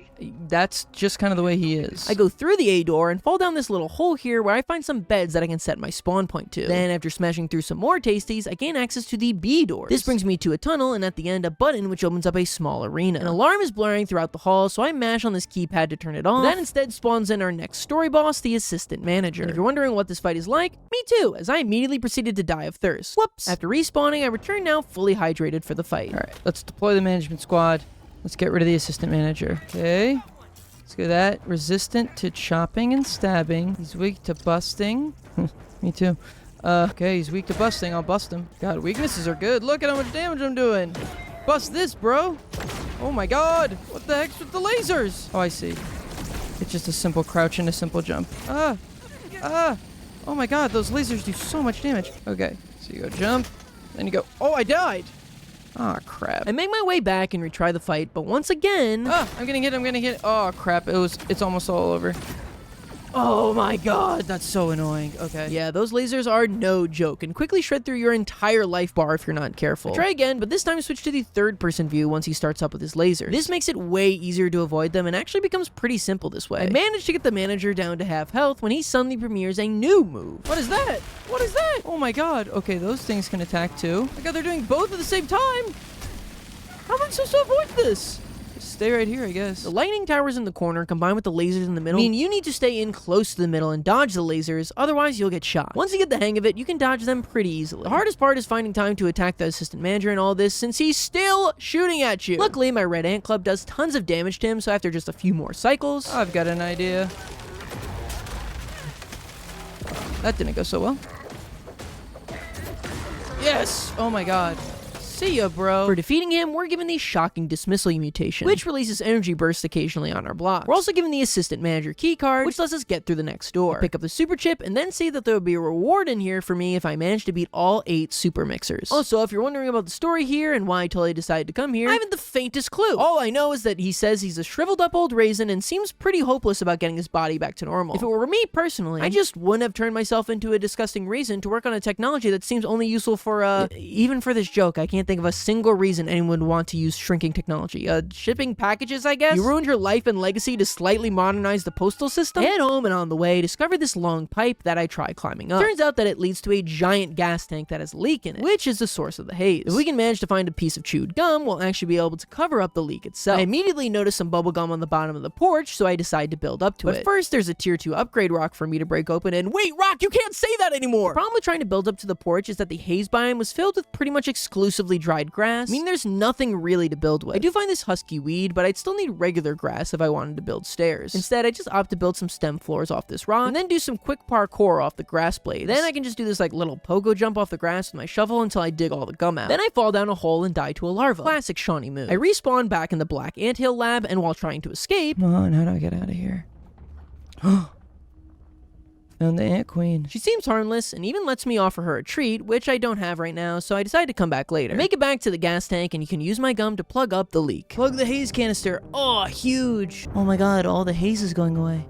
Oh my god, nice. Yes, all of the fog around the haze region is now gone. But don't worry, this instituted a couple other changes across the yard so that we can still farm the resources from the infected creatures if we need. Right as I return home, it looks like we've got another raid from the Black Ants, which I once again can't really blame them for. I did storm into their home and kill everyone there and then leave. As retribution for this, they send 5 ants. I mean, I guess you guys didn't care that much about the slaughter of your entire species, or maybe this was just all they had left. Either way, I'm able to take out the raid. With that taken care of, I can head to the Oak Tree Lab and give Burgle the final super chip. While you'd expect the game to be over now, you know, since we completed the entire purpose of the game, turns out that while Burgle can remember most of the ingredients to the embiggening cocktail, there is one special one that's blocked out of his program, and the only person who knows it would be Dr. Tully. But on the bright side, now having all the super chips, Burgle's able to track down the last known location of Wendell's SCA.B, which should tell us where he is. Apparently, he left it in his favorite chair by the shed. I don't know why, but the way they say favorite chair just cracks me up. They're just like insistent on using that phrase. It makes him sound like he's 7 years years old. Also, for some reason, they do not ping the location of the SCA.B on your map. Why do they do this? Who knows? But that's not the only reward you receive for giving the tech chip. We also get access to advanced smithing recipes, which will finally let us upgrade our weapons and armor beyond level 5. Upgrading armor past level 5 is unlike any of the ranks before it though, as you're given 2 distinct routes to choose how you upgrade it. If you choose the sleek path, you'll get the usual 5% buff to your defense and durability, but also gain some sort of specific armor perk. In the case of the ladybug armor, you'll receive increased healing from all the sources like bandages, smoothies, and even lifesteal weapons. However, if you choose the bulky path, you won't get that special perk, but instead receive an extra 10% buff to your stats instead of 5. I'm not sure what the meta is, but I almost always pick sleek for this because I feel like the extra defense you get from this is not going to really make that much of a difference. Upgrade all my armor to sleek level 7, where I need to find the next tier of upgrade stones to continue upgrading it. The other quirk to upgrading your armor past tier 5 is that it can no longer be repaired with some of the crafting materials like it could before. Now you'll need to make something called repair glue. This can be made in a glue masher by using the rare bug drops like spider chunks, bombardier parts, ladybug parts, you get the point. As of right now, we have very little of these, so repairing our armor is a bit of a hassle. I also found a room in the oak tree lab that we can now open using the assistant manager card. Inside is an upgrade to our zipline tool that lets us zipline against gravity, meaning as long as there's an anchor, we can travel up. I had to sleep that night, and once again, our little piss boy has a flashback dream. All right,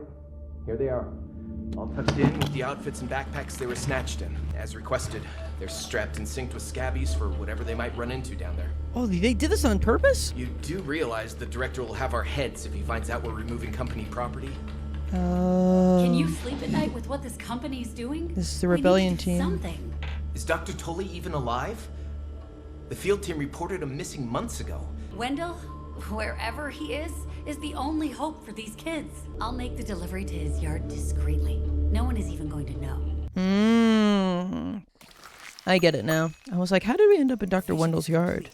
So they didn't even know how to make us larger, only Wendell did. Things are sort of, maybe just a little bit, making some sense. Wait, is that freaking Ryuji? Yeah, it only took me 30 hours into this game to realize it. His boy Pete is voiced by Max Middleman, who also does the voice for my favorite character in my favorite game of all time. For real? For real? So shut the fuck. Anyway, in story-related news, to catch you up, the reason that we're here is because some good-hearted people at Omnit didn't want to kill children, which I guess is not really good-hearted so much as it's just normal-hearted. So they snuck us out and brought us to Wendell's backyard, hoping he would be able to find us and unshrink us. Obviously, that became a lot more complicated when we learned that this whack job scientist got divorced, had a depressive episode, and aged 400 years in an hour. I head for the upper yard ascent, as that appears to be the only way to get to the shed in the top right corner of the map. I go to the ascent and jump on a couple roots and a fallen over leaf until I finally reach the top of that cobblestone wall that has blocked my way for so long. Welcome to the upper yard. Yeah, at this point in the game, I'd already been playing for like 30 hours, so I thought I had kind of conquered most of the game and the backyard. But as I'm sure you've already gathered from the length of this video, that could not be further from the truth, as all we had explored up until now was the lower yard. The upper yard takes up over 1/3 of the game's map, with new enemies, new biomes, new resources. Think of it kind of like entering hard mode in Terraria. So even though I had collected all the super chips, we still had a long way to go before leaving the backyard. And I can feel that culture shock the moment I reach the upper yard. What the heck's that?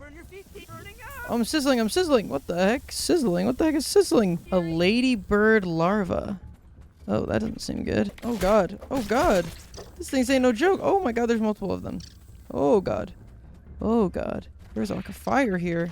This is all like ash. While I was able to take out enemies like butter in the lower yard, even this tiny ladybird larva takes so many hits from my poor mosquito needle. This is the charcoal hot springs, and it blocks off our path to the shed. So if I wanted to get to Wendell's favorite chair, I was gonna have to find a way to resist the sizzling effect and probably a way to deal with those ladybirds too. I mean, I can technically take them out, it just takes so much stabbing. If the second one comes, forget about it. I explore around for a bit and find myself a regular roly-poly. Oh my god, that's so much HP. While blocking his attacks is surprisingly easy, I'm just doing such little damage that I'll never kill this thing. Instead, with my tail between my legs, I decide to leave the upper yard for now and head home to my base. Ew. Ew, there's an infected version. Ew, that's gross. Having the realization that I'll be heading to the upper yard a lot, I decide it's about time to set up a zipline system. I can craft one zipline anchor at my base and carry one over to where the charcoal biome is, which I of course then block in with walls so that some random ladybird larva can't just come over and break it. Then I place the other anchor at my base on top of the high fence post that I hadn't been using. What I failed to consider though is that even though my zipline can defy simple gravity, that doesn't mean I can just set it up wherever. And in its current spot, it's being blocked by like a million objects. Landmarks, set pieces, even blades of grass are all currently in the way of my zipline. zipline. If I wanted this to actually work, I was gonna have to get one of the anchors extremely high. So I get to work making a staircase to the sky at my base. For my endless staircase, I opt for clover roofs combined with grass floor to create a spiral staircase effect. You'll notice in the future that I use clover roofs a lot more often when building up high, and that's mostly because of the crafting cost. When you're building, the most annoying thing to use are any planks that you need to haul around, like weed or grass planks, as you can only hold so many. Something like the grass stair recipe, taking 4 grass planks and 1 weed stem, would take infinitely longer to craft a bunch of rather than the clover roof. That only needs 1 weed stem and then just some clovers and sap, both of which are easy to gather. I build and build and build this tower higher and higher until it seems like it's way too high, and then I keep going. After I go up about 30 clover floors worth, I build a small platform, position the zipline anchor, and boom, I can finally connect it. Though in order to actually set up the zipline, I'll need more silk rope. While that's being spun though, I need to reinforce my tower, as currently literally the entire thing is being supported by the step before it, meaning that if even one step goes down, the entire thing will. To prevent that, I opt to cover the base with the strongest walls I have, palisades walls. These take a whopping 8 weed stems each, which is a lot, but more than worth it because I can already envision a mosquito just coming over, and 2 attacks later, I've literally punched a hole through my monitor. I ended up setting up this clover roof system that brings me over from this far post to the new zipline one, so I decided to get rid of the ladder system I originally decided to try out. Oh my god. I just realized the ladder is supporting everything because it's all hanging from this one. Oh my god. That could have been so bad. Woo, that was a close one. I literally cannot express to you how close that was. I mean, look at this. That was like a 1 pixel difference. I opted to build a stem floor there instead to take the pressure off that flimsy ladder. With that all built and the silk all spun, I could finally test out the connection to my upper yard zipline. Huge. And also the nice thing too is if I have a dandelion, I can just like fall on the way. Are we gonna go through the gnome? What's going on here? What's the story here? Uh-oh. Oh, okay, we need to move that slightly so it doesn't hit the gnome. I tried a bunch of different spots for the anchor, but no matter what I do, I keep hitting the stupid gnome. The only successful way I find to make the line work is to build a little bridge out from the rock and then place the anchor onto that, which finally is far enough away from the gnome that there's no way it hits it. Oh, baby. Oh my gosh, is this happening? Oh, okay, I'm just gonna leave it. God wanted it that way. With all that sorted, I wanted to try my hand to get some of the resources that lie in the charcoal pit. And while I don't have access to any gear that can defend against sizzling right now, if I eat 10 mint shards in a row, I can get a mutation called Fresh Defense. This will give me just the tiniest bit of sizzle protection. It's not much, but combined with the Buff Lungs HP mutation, it gives me just enough time to mine out the charcoal and grab 5 ever charcoal chunks. Now, like I said before, going through the charcoal pit is supposed to be the one and only way you can reach the upper yard. Keyword being supposed to, as nothing can truly counter the power of the grass stairs, zipping me right up to the true upper yard. Up here, I can find my first non-completely unbeatable upper yard enemy, the fire ant. Now, you're probably wondering, aren't fire ants and red ants the same thing? Why are red ants considered the weakest ant type and fire ants the strongest? Oh my god, what the frick? What was that?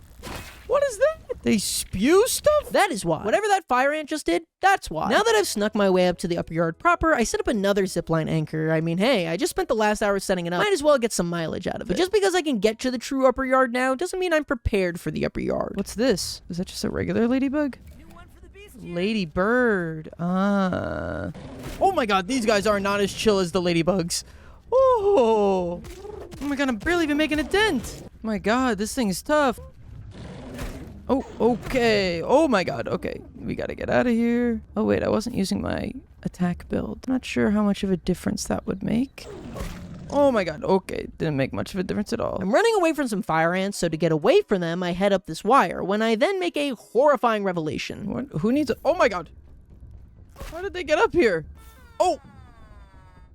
Yeah, that makes sense. Yeah, I should have... I don't know why I jumped on that. That was just on me. Might up ahead.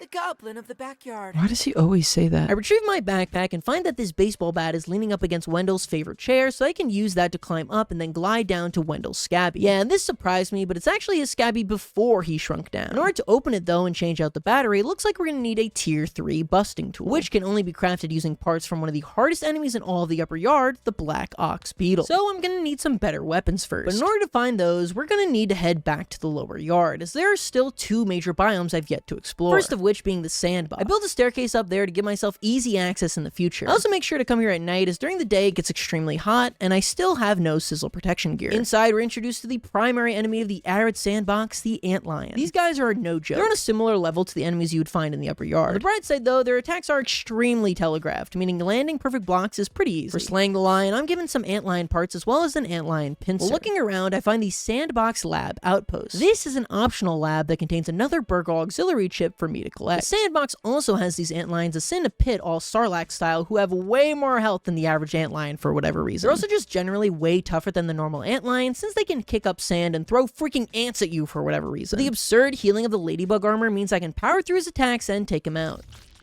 Whoa! Secret tunnel!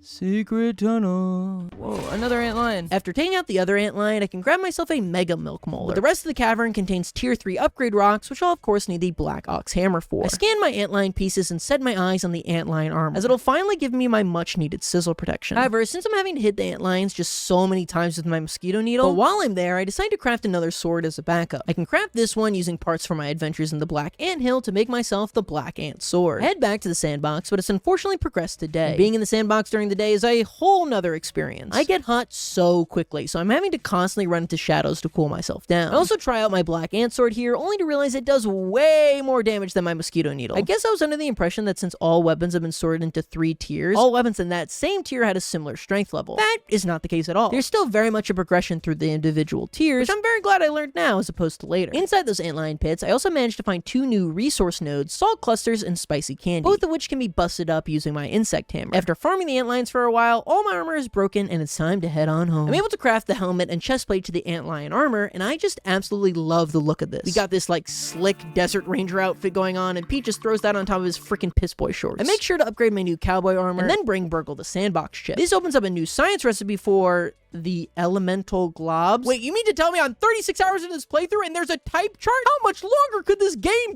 be? Back at my base, I take a quick break from all the grinding to increase my coziness rating. Coziness ranking in this game is really just, do you have a lot of furniture around your base? So I craft a buttload of stuff and sneak it all into the little corners of my home. You make this cute little awning so that all my hardworking machines can stay in the sunlight. Not you, Tricky Racks, though. You don't deserve such luxury. For increasing my coziness ranking to 4, I get a mutation called Hauling Hero to max, which will let me carry 15 additional grass planks at once. I also take this time to finally make myself a cookery, meaning I can finally start cooking myself some higher quality food than just fried weevil meat. I mean, I won't, but at least I could. But the real reason I wanted to max out my Haul Hero skill is because it was time to head to the final unexplored biome of the lower yard, the picnic table. In order to get over there, we'll need to build, so I built a clover roof ramp right next to the zipline anchor for easy access in the future. I make it over where I'm introduced to the main enemy of the table, the bee. These guys aren't too tough on their own, but they have 2 things going for them that makes them rather annoying to deal with. Firstly, they fly. And in a melee-based game, all flying enemies might as well just have a sign on them that says, I will take 3 extra minutes to kill. Secondly, similar to ants, they're very pack motivated, so it can be tough to just try and pick off one at a time, as suddenly you're now dealing with 6 of the little buggers. The bees swarm me, completely overwhelming me, and I am swiftly met with death. Back at the table, I can walk over to these D&D books and make my way onto the cooler box. This actually is a pretty cool quirk where you need to use your busting tool on the handle of the cooler, dropping it down for you to use as a bridge to the highest point of the table. And up top, it looked like someone was actually playing a game of D&D, and we can go through the little Minotaur maze. I'd just like to say that this area is really cool, and not something I would have ever thought of in this game. I love it. I make my way through the cobblestone walls until reaching the end where there's a giant locked chest, but unfortunately requires the Minotaur key to open. But with the bee wax in hand, I can finally craft the last piece of the antlion armor, the antlion spurs. With my sizzle protection now maxed out, I can safely farm Everchar coals, and even cooler than that, I can make it past the overturned grill. Here, I find a spilled charcoal bag, and right in the center, what's this? Flaming sword. Defend against those guys. Okay. Whoa, I pulled the flaming sword out. What the heck? Did I get it? I gotta defend the sword. And my honor. Oh crap, I'm gonna die. No, I died. Okay. This is the Flaming Sword event. If you manage to defend the sword from the swarms of ladybird larvae they're sending in, you will successfully get it. Problem is that they are sending a lot of ladybird larvae at you. Like, a lot. And while I can pretty reliably kill the larvae, killing them quickly and defending against swarms of them is an entirely different story. My damage output is just way too low against them. And trust me, I tried many times, but to no avail. But there is a weapon that is perfect for this event. I'll just need to do some deep sea diving to get it. Now, where's my bubble helmet? Oh, right, I gave it to Chi-Chi. Wait, where is Chi-Chi? Wait, why isn't his icon there? It can't be! Yes, while I was not paying attention, my companion and friend Chi-Chi had died. Probably didn't help when I dragged his plant-based body across the scalding hot char bars of that grill. Irregardless, I don't have enough materials for another bubble helmet, so the gill tube will have to do for now. If we go to this exposed pipe near the picnic table, we can find a small entrance underneath. If we then swim to the back and cut out these soggy roots, we can find the Minotaur key. We can use that to open up the Minotaur chest from earlier, and inside is the picnic burgle chip. If we give that back to Burgle, we can unlock the recipe for a new club called the Mint Mace. Using the elemental recipes that I unlocked earlier, I can now brew something called a mint glob inside of my oven. It costs just a mint shard and some of the upgrade rocks and sturdy whetstones. Once it's done, I can combine it with some of the tough chunks I got from taking out the ladybird larva to craft my first ever tier 3 weapon. Not only is this an insanely powerful club, but it's also infused with the element fresh. See, remember when I said that the bestiary denoted all the enemy's weaknesses and resistances? Well, that didn't just include things like stabbing and chopping. It also included their effects from the 4 elements: fresh, salty, spicy, and sour. I upgrade my mace to level 5 and then head to the grill to test it out. Oh my god! What the heck? This is shredding them in 3 hits! It just takes 1 combo now. That used to take me like 10 minutes. Oh my god. Holy crap, this is huge. 1 combo now. Yeah, the ladybird larvae are weak to fresh, and I cannot overstate how much of a difference this makes. I mean, just look at the comparison from before and after. In the upper yard, the key to success is exploiting weaknesses. It's not like the lower yard where you can just kind of use whatever you want. You need to learn what element each enemy is weak to in order to get anywhere. I head back to the charcoal bag, and I'm able to blow through the sword defense on my very first attempt, with next to no damage done to the blade by the end. Just tearing through the ladybird larva in my path. For completing the event, I unlocked the crafting recipe for the spicy coltana, a spicy base sword. But in order to craft that, I'll need some more tough gunks. While I got these from ladybird larva before, they're kind of like a universal upper yard drop. The drop chance is pretty low from the larva. They drop much more frequently from the tougher enemies, so I decided to target the ladybird herself, as they're both weak to fresh and busting, which the mint mace does both of. Because of those weaknesses, the mace just shreds through these guys. I mean, before I could barely even get one of their health bars down, now I can just finish them in 2 combos. I feel unstoppable. Nothing stands in my way. Hordes of fire ants approach me, and I take them down one by one, gathering piles upon piles of their parts. The defensive tank, the roly-poly, is no match for me and just goes down in a few of my busts. I am the god of the upper yard. Yes, for whatever reason, nearly everything in the upper yard is weak to fresh, and everything in the lower yard is weak to spicy. There are some exceptions to that rule, but for that reason, those are the 2 most important elements to cultivate, and I can solve that lower yard problem with all my newly acquired tough gunks to make myself the spicy coltana. And somehow, this thing is even better than the mint mace. It actually ends up being one of the few weapons I'll be using all the way to the end of this playthrough. It also has the insanely convenient benefit of instantly cooking anything you kill with it, meaning that slapping a weevil with the coltana gives you a weevil roast as opposed to raw weevil meat. This might seem negligible, but it's game changing, as cooking is really annoying, and this is a great way to feed your hunger meter even if you're far away from home. With the lower yard now much easier to traverse, I decided it's time to set up the final zipline anchor I want for this playthrough, one that's near the sandbox. I want to set this up for a variety of reasons. It's near the sandbox and Black Anthill. It's in the complete opposite corner of the map from my base, so on the long zipline journey I can drop down anywhere along the way to get there more easily. And finally, the haze is really annoying to traverse. It has all these little ravines that are impossible to get out of. I make a large grass staircase up from my current one and then place a little platform at the top, connecting this back to my base. There's actually 2 more reasons I wanted to head to the sandbox today, though. Firstly, antlions are a great source of repair glue. Their drops aren't really used for anything else now that we have armor, and they spawn way more commonly than a lot of the other sources. Secondly, if we head back to the sandbox lab, if we look at the whiteboard, we'll see a clock made from shovels depicting 3:30. And since there's a sun next to it, we can denote that it's trying to say 3:30 p.m. as opposed to a.m. There's a large shovel icon in the middle, so I go to this nearby yellow shovel, and at 3:30 p.m., I dig in the center of the handle gap. This gives me the melted moat key. We head to the moat around the sandcastle. There's a chest in the back that we can now open. This gives us the recipe for a powerful weapon called the Salt Morningstar. Luckily, the recipe is fairly easy, only needing salt globs and gum nuggets. I cook up those salt globs, and while I wait, I realize that orb weavers are weak to spicy, so I decide to test out the coltana on them. Oh, your time is up, Mr. Orb Weaver. Oh, the coltana feels so good in my hands, bro.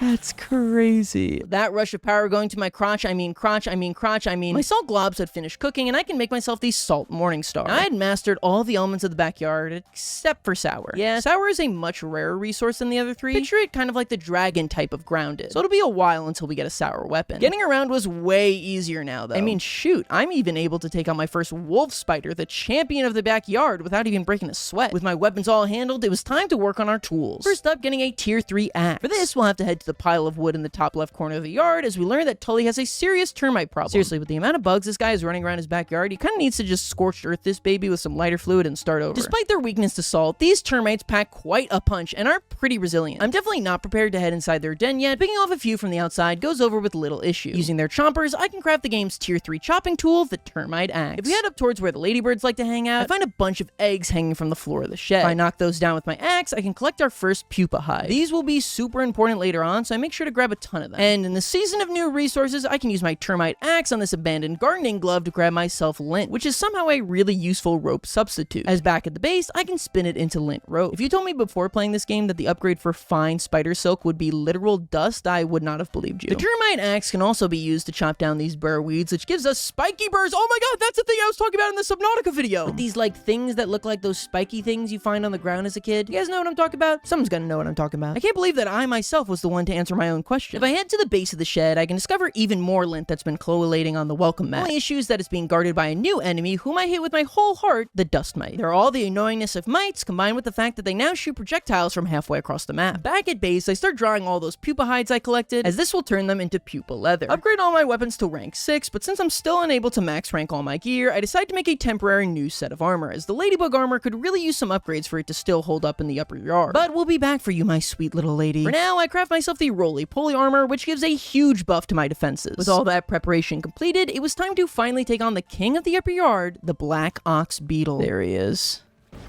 Oh my god, he threw a boulder at me! Hold on, this ladybird is like... Okay, let me take care of this ladybird first. Holy crap. See, that's what I'm saying. The stupid ladybird is here! Get out of here!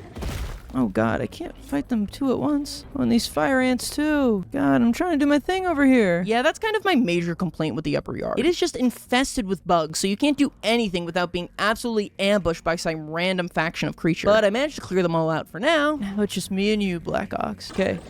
One combo, get him 1 bar down. Oh yeah! Take that, Mr. Beetle! Oh, I thought I blocked that. I guess not. Come at me. Oh, the perfect block! I'm using the Morning Star to exploit the Black Ox's weakness, salt, but it has the added benefit of sometimes stunning the enemy, allowing me to thread in a ton of wax with the staff. You're about to frickin' eat rocks!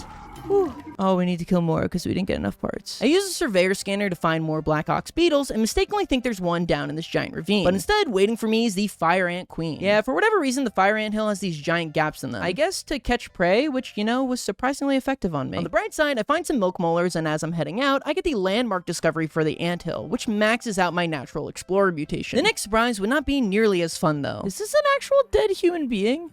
Oh no, it's a rat. Oh, ew.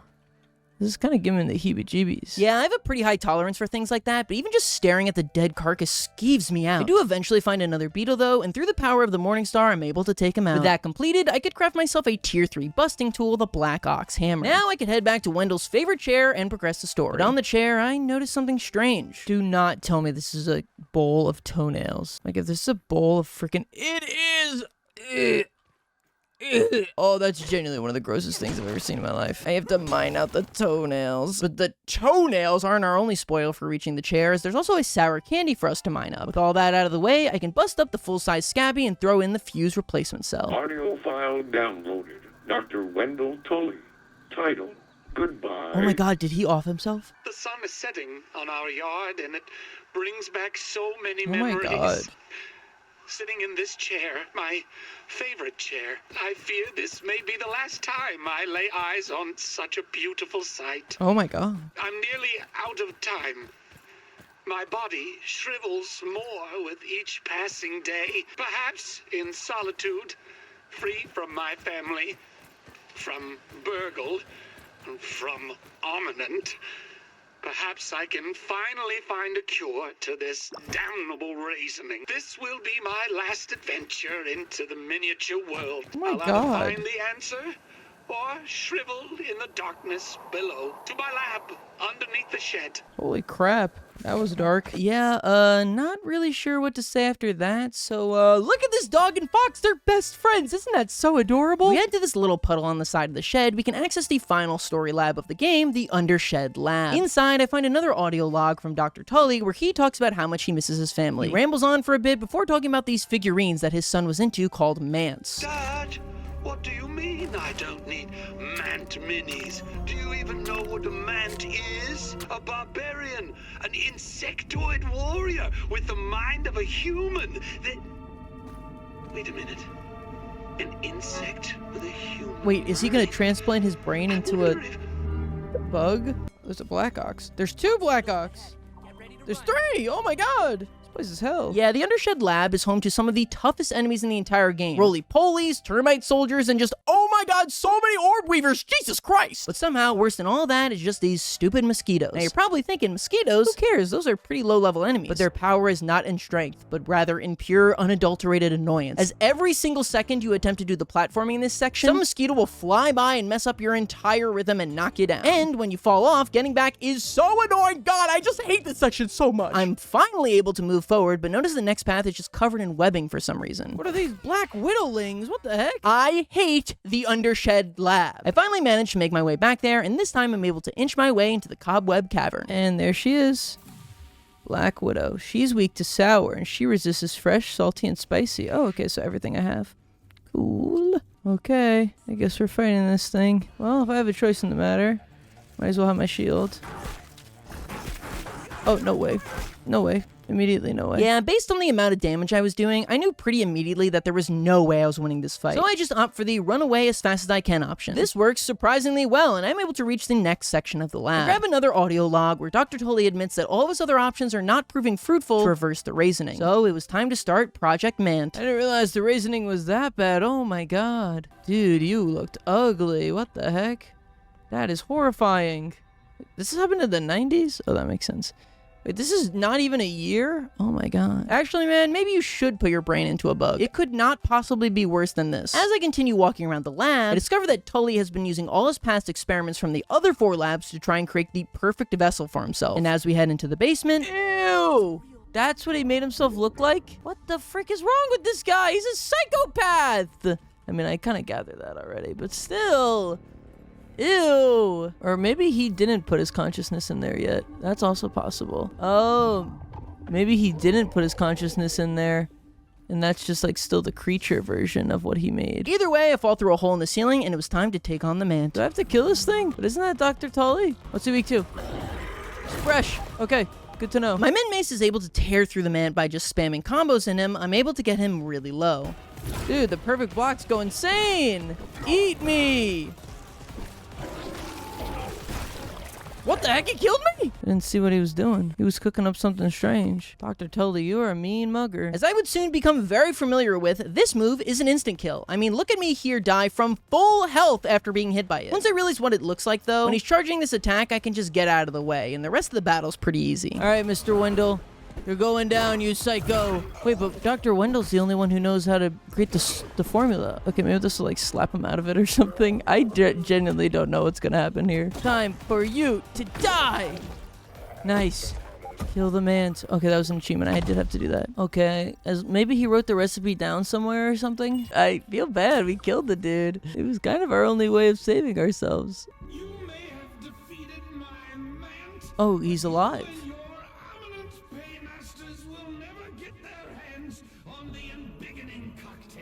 What? Is he like is he the entire lab? No! How can this be? Where is the override? Ew! Oh my god, he MODOK'd himself! Well, here I am! Wendell Tully in all his glory! Ugh! Oh my god, they weren't kidding when they were saying you raisin. Ew, bro!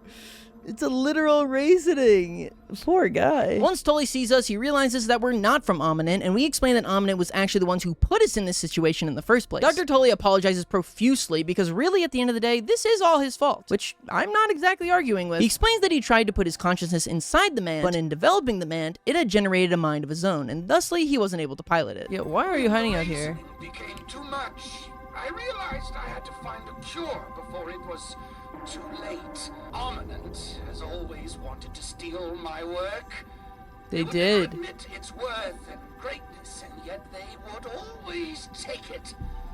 They done stole it, Mr. Raisin. I have made many mistakes in my life. Countless, Oh, yeah. really. But one that I will never make again is to allow my discoveries to fall into the hands Oh, of I got awful news, man. Really bad news. It's already fallen into the hands. Can I be raisined? You will allow me to check your SCA.B. You've been in the yard for months. You should be well raisined by now. Nothing in my research has shown that there is any immunity to it, and yet here you are. Perhaps it is that your youthful bodies are more resistant than others. Oh. Likely, this Is that why they... Armament was experimenting Yeah. on children to begin with, which means, did Schmechter find a cure? I think so. As much as I loathe the man, I must admit that Schmechter is brilliant in his own way, though his methods can be quite distasteful. Could that mean there is hope for me? Dude, there is no hope for you. I tell Tully that I want to get the hell out of here and back to my family, and Tully's like, yeah, that makes sense. Not everyone's family fell apart because they're a literal psychopath who cuts his toenails on the patio and also some shrinking things. I ask about the secret ingredient to the embiggening cocktail, to which he says, I found a secret ingredient that works perfectly in this regard. Grilled science. this man has lost it. Basically, this is just like a form of raw science that Burgle has burned over a flame with his spatula. I told you that was going to be relevant again. We head into Tully's storage room. He'll give us the grilled science we'll need for the cocktail. Tully then explains that the embiggening cocktail can only be brewed in the Java-matic machine in the upper yard, so we should head there now. If it wasn't already obvious, activating the Java-matic and starting the embiggening process is the final event in the game, so we won't be doing that for a while. We've still got tons more to do before we can wrap up the story. We've got so many collectibles to get, new labs to explore, all the mixer events. There's even 5 more bosses for us to fight. First on that list, though, we've got to do some housekeeping prep to prepare us all for our many journeys away from home. I start by visiting the Red Ant Queen and offering her the juicy mushroom sandwich, which we got back from Burgle earlier in the game. As a thank you for giving us her favorite treat, she gives us a pet red ant. Not only does he have a huge inventory to help carry our loot, but he also increases our hauling strength by 15 while our pet. This is perfect because, as you guys have learned, getting around requires a lot of building. Speaking of which, the next objective is to solve the constant food problem I'm running into, and this time I've got a solution that's way better than the last one. Right by our house, there's a garden light, so I build a ramp of clover roofs towards it. Then, remember how I said that spicy weapons will instantly cook the meat of anything you kill with it? Well, salt weapons have the same philosophy, only they turn them into jerky. So now, whenever I'm home, I go up to the garden light, grab about 4 or so roasts for the next few days, and turn the rest into jerky. Using this method, I did not once run out of food for the rest of the playthrough, even when I stayed away from the base for days at a time. I also craft myself a salty rusty spear. You can get rust by hammering down these rusty nails on the fence post. I know I already have a salty weapon, but I wanted this for 2 reasons. First, I had no tier 3 spears, which meant none of my weapons can be used underwater. And the second reason I'll explain later. With all that organizational stuff out of the way, it was time to get to work. First up, I head back to the pond. Here, we have to go through that hatch we found earlier that requires the assistant manager keycard to get through. If we swim through to the end, there's a small button we can press that seems to open up the door to another lab. The lab it opened the door to is in the top right corner of the map, inside a new area called the Stump. And at the Stump, we're introduced to a completely new enemy, the Tick, which is another reskinned lawn mite. How many mites are in the damn ecosystem? Oh my god, this has unlocked a new fear of mine. These are terrifying and... Wait, you can't say that, buddy. Ticks actually hold a very important resource for a sword I'd like to craft, so I make sure to take them out as often as I can. The Stump also holds another new resource in pine cones, which I can bust open with my hammer. The Stump lab is different than all the other labs as it is completely collapsed. In fact, to even get inside is a huge vertical drop. And I have to be honest with you guys, this was programmed terribly. Instead of making new vertical assets, they just flipped all the regular assets on their side. You'd think that'd be fine, but these assets are not made to be used in this way. What do I mean by that? Well... Oh, okay. I'm falling. Oh, I'm stuck. Is there a way to move out of this? That would be nice. I tried just about everything to get unstuck here, but to no avail. I was completely stuck and had to reload an old save. But you know, glitches happen, and that doesn't mean, oh, it happened again. And then 3 more times after that, okay, yeah, this game is evil. After a full 15 minutes of trying to get over a single jump without glitching, I managed to make it to the end of the Stump lab. Here I'm rewarded with the Stump Burgle chip, as well as a ton of other tier 3 upgrade rocks. Also, I know no one asked, but I really just want to suckle on the Supreme Marble Boulder. It just looks like it would be fun to put in my mouth and suck all the rock juice out. The final thing thing in the stump lab is the Mantis Research Node, which lets us craft our second boss summoning item, the Orchid Mantis Kebab. With that lab finished out, I decide to head straight to our next destination. There's going to be so much backtracking for the rest of this playthrough, so whenever I can try to cut down on it, I will. Our next stop is to head to the wood pile, as I'm finally able to take on the termites. Now, this was the other reason I wanted to craft a salty spear. Like I said earlier, termites are not the easiest creatures to take down, and going inside their den means they group up in huge numbers. So to combat this, I crafted a weapon here that hits both of their weaknesses, salty and stabbing, to maximize my survival rate. Even with the double weakness, each termite soldier still takes like 8 hits or so. So this place is no joke. As I continue further on through though, I'm led to outside? I mean, I guess that makes sense. This isn't like one giant den, it's a bunch of holes that the termites have chewed through this stack of logs. I climbed to the top of the wood pile before being introduced to the remix of just my favorite enemy from the lower yard, the tiger mosquito. And yep, these things are just about as annoying as you'd think. Still not my least favorite enemy in Grounded, but don't worry, that'll come. Eventually, through climbing, I'm able to make it to the top of the wood pile and drop into the main termite den entrance. And Jesus Christ, there are so many of them! Are you seeing how many termites are on screen right now? Despite that, I do end up killing a good chunk of them before eventually getting way too low on health. I retreat into a nearby tunnel to try and heal, but... Guys have a place I can chill for a second? Oh, nope. Looks like I'm safe right here. Nope. There I go. Yeah, I figured that was gonna happen. I respawn at a nearby field station and head back into the den. This time, I discover a new resource called splinters, which can be cut down using my axe. I'm looking for my backpack, but while searching, I find something else entirely. Oh my god, there's a termite king. And he's following me. The termite king will not leave me alone. He's still following me? Oh, yeah. I don't know what compelled me to fight the Termite King right then, but I wish I could talk to that version of Sean to let him know how much of an idiot he is. Because I was not prepared for this at all. I mean, my chest plate is already broken, and my helmet and greaves are not too far behind. Despite that, it goes surprisingly well. I mean, I got him all the way down to half health by just perfect blocking all his hits. However, the second he's able to get one hit on me, I fold like a cootie catcher. Even though I now have 2 backpacks inside the termite den, I decide to head home first, for obvious reasons. While I'm here, I give Burgle the stump chip. This finally unlocks all of the advanced smithing recipes, meaning now I can finally use all the supreme marble and quartzite shards I have and upgrade my armor to the max. Which means, yes, it was the moment you've all been waiting for. It's time for the long-awaited return of the Ladybug armor. Yeah, healing while you block is still the best effect in the game, so the Ladybug set is gonna carry me to endgame. Unfortunately, I can't max level them since the majority of my marble shards are still sitting in my backpacks in the termite den. And because I can't even have a moment to rest, the termites are sending a raid on my base. Which, you know, 3 of 3, that this one's also fair. After dealing with them, it was time to go show them I mean business. And I'll be telling it right to the king. I retrieved my lost backpacks and then it was showtime. All in all, this fight isn't too difficult. Since he attacks like a normal termite, and I have tons of experience with those, I'm pretty regularly able to land those perfect blocks on him. Oh, just kill him. Just get him. Just get him. Just get him. Nice! See ya, Termite King. For winning, I'm able to pick up some upgrade rocks, a Mega Milk Molar, as well as a wood pile Burgle chip. I head back home and hand the chip to Burgle. This one is definitely the most underwhelming of the set, just giving us access to the candy staffs, which really aren't anything special. But what is special is the next weapon I craft, which would not only end up becoming my most used weapon, but the weapon I try to take down the hardest boss in the game with, the Tick Mac I'm not even gonna try. Hey guys, it's editing Sean here. I got curious what this thing is and why it isn't just called like a tick blade. And turns out that it's based on those ancient Aztec clubs you would see, you know, with those like tiny sharp rocks, and that's mirrored in the tick version where they use hundreds of tiny tick teeth. That being said, I will be calling it the tick blade for the rest of the video as to not embarrass myself. And that was your little history lesson with Shawnee. The reason the tick blade is so dang good is because it has an insane lifesteal property on it, which makes it an incredible combination with the Ladybug armor. I infused the blade with fresh and upgraded all the way to level 7. I'm also now set for life on repair glue, as I walked out of the den with 80 termite parts, and in all honesty, they really aren't useful for much. Now it was time to cross the final data chip off our list, the Forgotten Burgle chip. But in order to access it, we'll first need to open up the Brawny Boy bin. I know everything I just said sounded like a bunch of gibberish, but all you need to know is that right now we need to kill a bunch of wasps. Wasps are the enemy that I hadn't encountered up until now, and how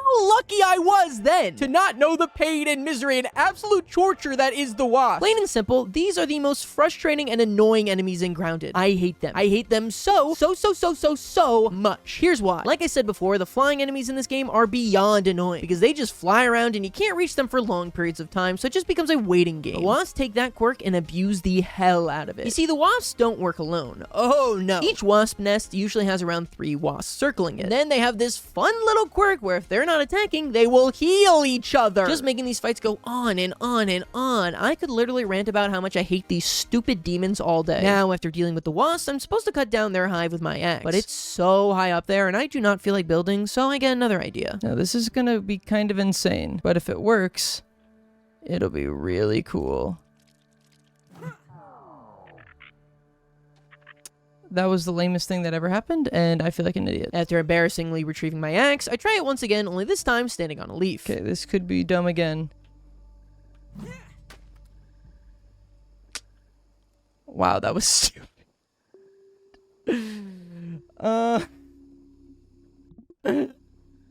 Oh, it fell down. Oh, okay, thank God. And since the axe fell down, I can just keep throwing it at the wasp next and catching it over and over again. Watch me catch this in midair. This is gonna be sick if it works. Oh, that was sick.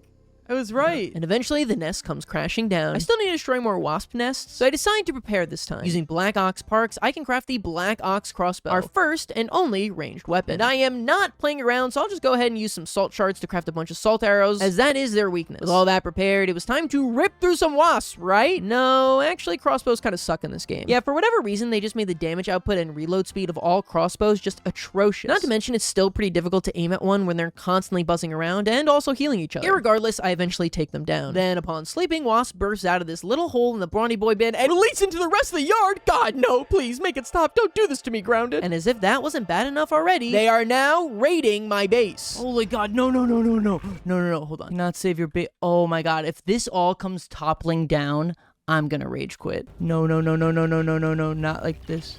Not like this, okay. No, not my zipline. Then you will have done it. Why do they get to heal? I don't understand that aspect of things.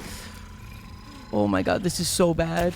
This is so bad. There's another one up there. Oh no. Oh no. Oh no. Oh no. Oh no. Oh no. Oh no. No, don't take down my zipline. You brats. My jerky rats. No, let me be. No. No. Oh, I gotta instantly load. I gotta instantly load back a save. No way. Absolutely not. Thankfully, the autosave on this game refreshes pretty frequently, so I have one loaded right before the attack where I can try the raid again, this time successfully beating off the godforsaken wasp. Also, if you're about to comment that I'm cheating by reloading a previous save, unfortunately, your argument is invalid. I've already depicted you as the virgin in this meme I made. The wasp still managed to make a significant dent in my base though, so I go around with the repair tool, bringing everything back up to health. With the base handled, I can finally enter the belly of the beast itself, the brawny boy bin. It was time to finally get the last What? Are you serious? After all that, genuinely the problem in the bin is that it's so dark and the weapons I need to use are all two-handers, so without a torch, I'm just kind of like wildly flailing my sword around. I make my way, jumping around all the giant toys in my way, picking up some valuable goodies like sour candies and milk molars. Eventually in the corner, I can even find what appears to be a fully sized Tasty before Wendell shrunk one down. I can use its arms to maneuver myself around before finding a new trinket, the shield solidifier. This will increase the strength of my block, which I'm going to end up using for every single boss fight we have going forward. At the top of the bin, I head inside this wiffle ball to find what I've been looking for, the forgotten burgle chip. That's not all we're here for, as if we float down to this nest area here, an arena is revealed as well as the summoning item for one of the 3 bosses on our list, the Wasp Queen. But we'll have to come back here later. For now, we need to hand this final chip to Burgle to unlock his last batch of recipes, and they all suck. I guess there's a reason that this chip was forgotten. Now it's time to start preparations to take on the 3 bosses we had discovered: the Hedge Broodmother, the Mantis, and the Wasp Queen. First though, I want to use an oven to cook up the 3 summoning items. While I'm here, I also cook up the sandwiches for befriending the Black and Fire Ant Queens. I make sure to get all my weapons to level 6, which is the furthest you can upgrade them without having to craft globs. I grab a bunch of smoothies for healing and then head back to the hedge to fight the Broodmother. For this fight, I opted for the Coltana on account of her weakness to spicy, as well as the Blade Master mutation, my usual 3 battle ones in Parry Master Meat Shield Buff Lungs, and finally my mutation for resisting poison that I had earned from my recent slaughter of wolf spiders. With all that set, it was time to summon her in. Okay. Holy crow, I'm shredding him! Oh my God. I was all worried about this. I'm shredding him! I might have just slightly over-prepared for this fight, as the Coltana cuts through the Broodmother like butter. The only thing I really have to watch out for is when she gets real low and spawns in a swarm of Orbweaver Juniors. Then I just make sure to slowly take them out, and once I do, shift my focus back to Broodmother again. Oh! Oh, so close, so close! Don't get... Okay, don't Icarus this. Boom! Yeah, baby. Nice. Woo. The fight actually went so well that I decided to immediately summon her in again to farm some free loot. Now, before we head to the next boss, we need to make a quick stop at the Black Anthill. I find the Ant Queen again and feed her her favorite treat, to which she rewards us with her pheromones, ew, and also a black ant pet. This pet is one of the most useful in the game, as it gives you a 50% resistance to damage, but not useful enough, as I immediately replace him, as giving the Fire Ant Queen her favorite treat gives us the baby Fire Ant pet, which increases your damage by 25%. So sorry, Black Ant, I'm gonna leave you in this anthill for all of eternity and never think about you again. But before befriending the Fire Ant Queen, I'm giving the 3rd stage of the Ant Ambassador achievement, which makes all ants friendly towards me. It doesn't seem it, but this is honestly one of the most useful mutations in the entire game. In the backyard, and the upper yard in particular, ants are constantly coming out of nowhere and attacking you. It just becomes annoying when you have to deal with them any freaking time you want to do anything. With our playthrough pet secured, it was on to our next boss fight. For this one, we need to head to our shed and then climb up inside this garden hose. This lets us inside the orchid plant, where we can place down the kebab to summon in Mantis. He's pink. Bro, okay, he's kind of scaring me. And he's slowing down my computer, worst of all. Whoa, okay. Oh my god, oh my god. Oh, oh, oh. He showed me, bro. Oh, I did not block that very good. Okay, don't go for these perfects. Just go for the regulars. Yeah, just a regular block will do fine, Sean. Oh, that hurt. And then he killed me. I try him again, but he is still tough. Like I said earlier, the hardest part is just blocking his attacks, as I am just not able to hit those perfect parries. Oh god, okay. Gotta be healing. Always be healing, ABH. I always say that. He's gonna do the jump. Oh, I think he's in a different phase. I don't want to say second because I don't really know what's going on. Come here, come here. I don't like that. Oh! No, that really hurt. That really hurt. That really hurt. Oh my, that really hurt. Come on, Ladybug. Ladybug armor, now's your chance. Show your stuff. Oh, no, no, no, no, no, no, no, no. Gotta go, gotta go, gotta go, gotta go, go, go, gotta go. Gotta go, gotta go. Gotta go, gotta go. Sorry, y'all. Oh my god. Okay. No! No, come on. Dude, there's like, I get healing time. I don't hit you during your charge up animations. Okay, well, B killed me. But on my 3rd attempt, things go a lot better. I don't feel like I am doing very good. Probably because I'm not taking it slow and steady. I famously hear that's how you win the race. Uh-oh, uh-oh, uh-oh, uh-oh. Okay, get our freak on. Stay over here for a little bit. And there are bosses that are worse than this? At least this one's like giving me a second to heal, I guess. Okay. He's gonna do it 2 more times, probably. Nope, he's gonna jump. Nope, he's gonna do it 2 more times, like I said. I gotta trust my instincts. He's gonna jump on me. Oh, that really hurt. Oh, that attack really hurts when he does it. You know, that's what I'm kind of learning. Come on, come on, come on, come on! Come on, don't Icarus this. Okay, I'm Icarusing it. Who cares about the glue on my wings? See? Told you guys, nothing to worry about. I'm getting Mantis head.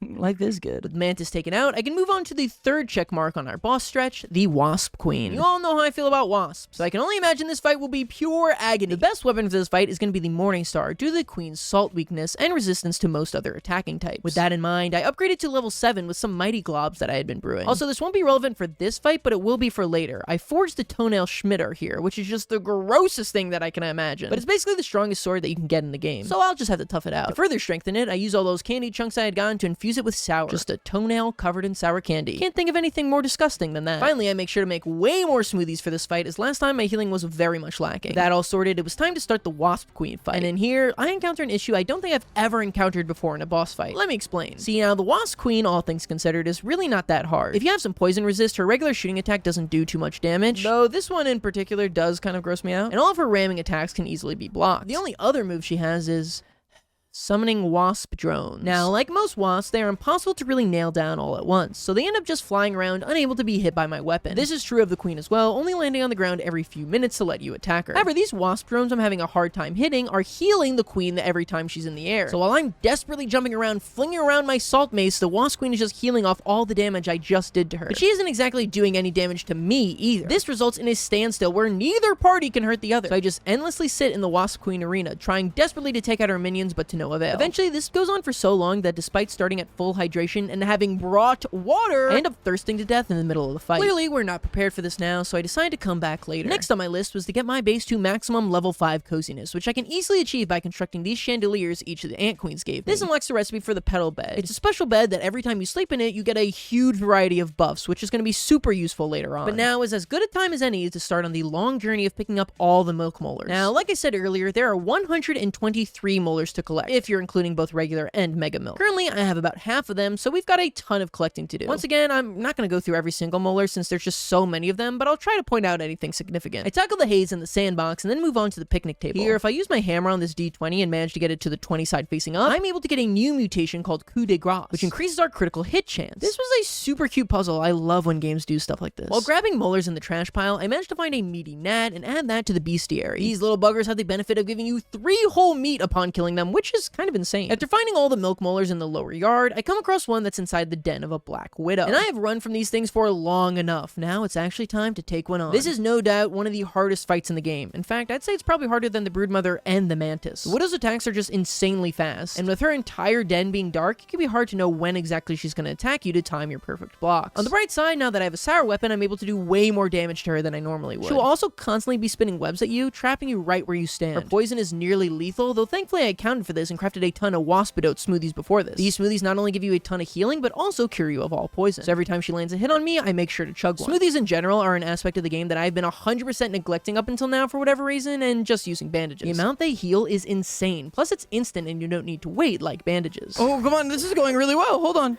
he's almost done. Get the poison heal. Yes! Oh my god, nice. Woo. Huge.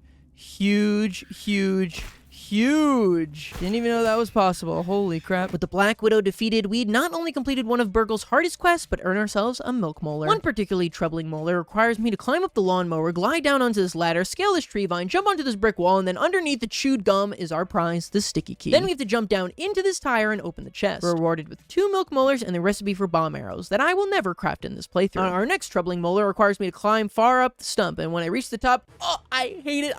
I cannot describe to you how much moths gross me out. It's just something about their disgusting faces and the way they flutter, and oh my god, what the frick? Are you joking?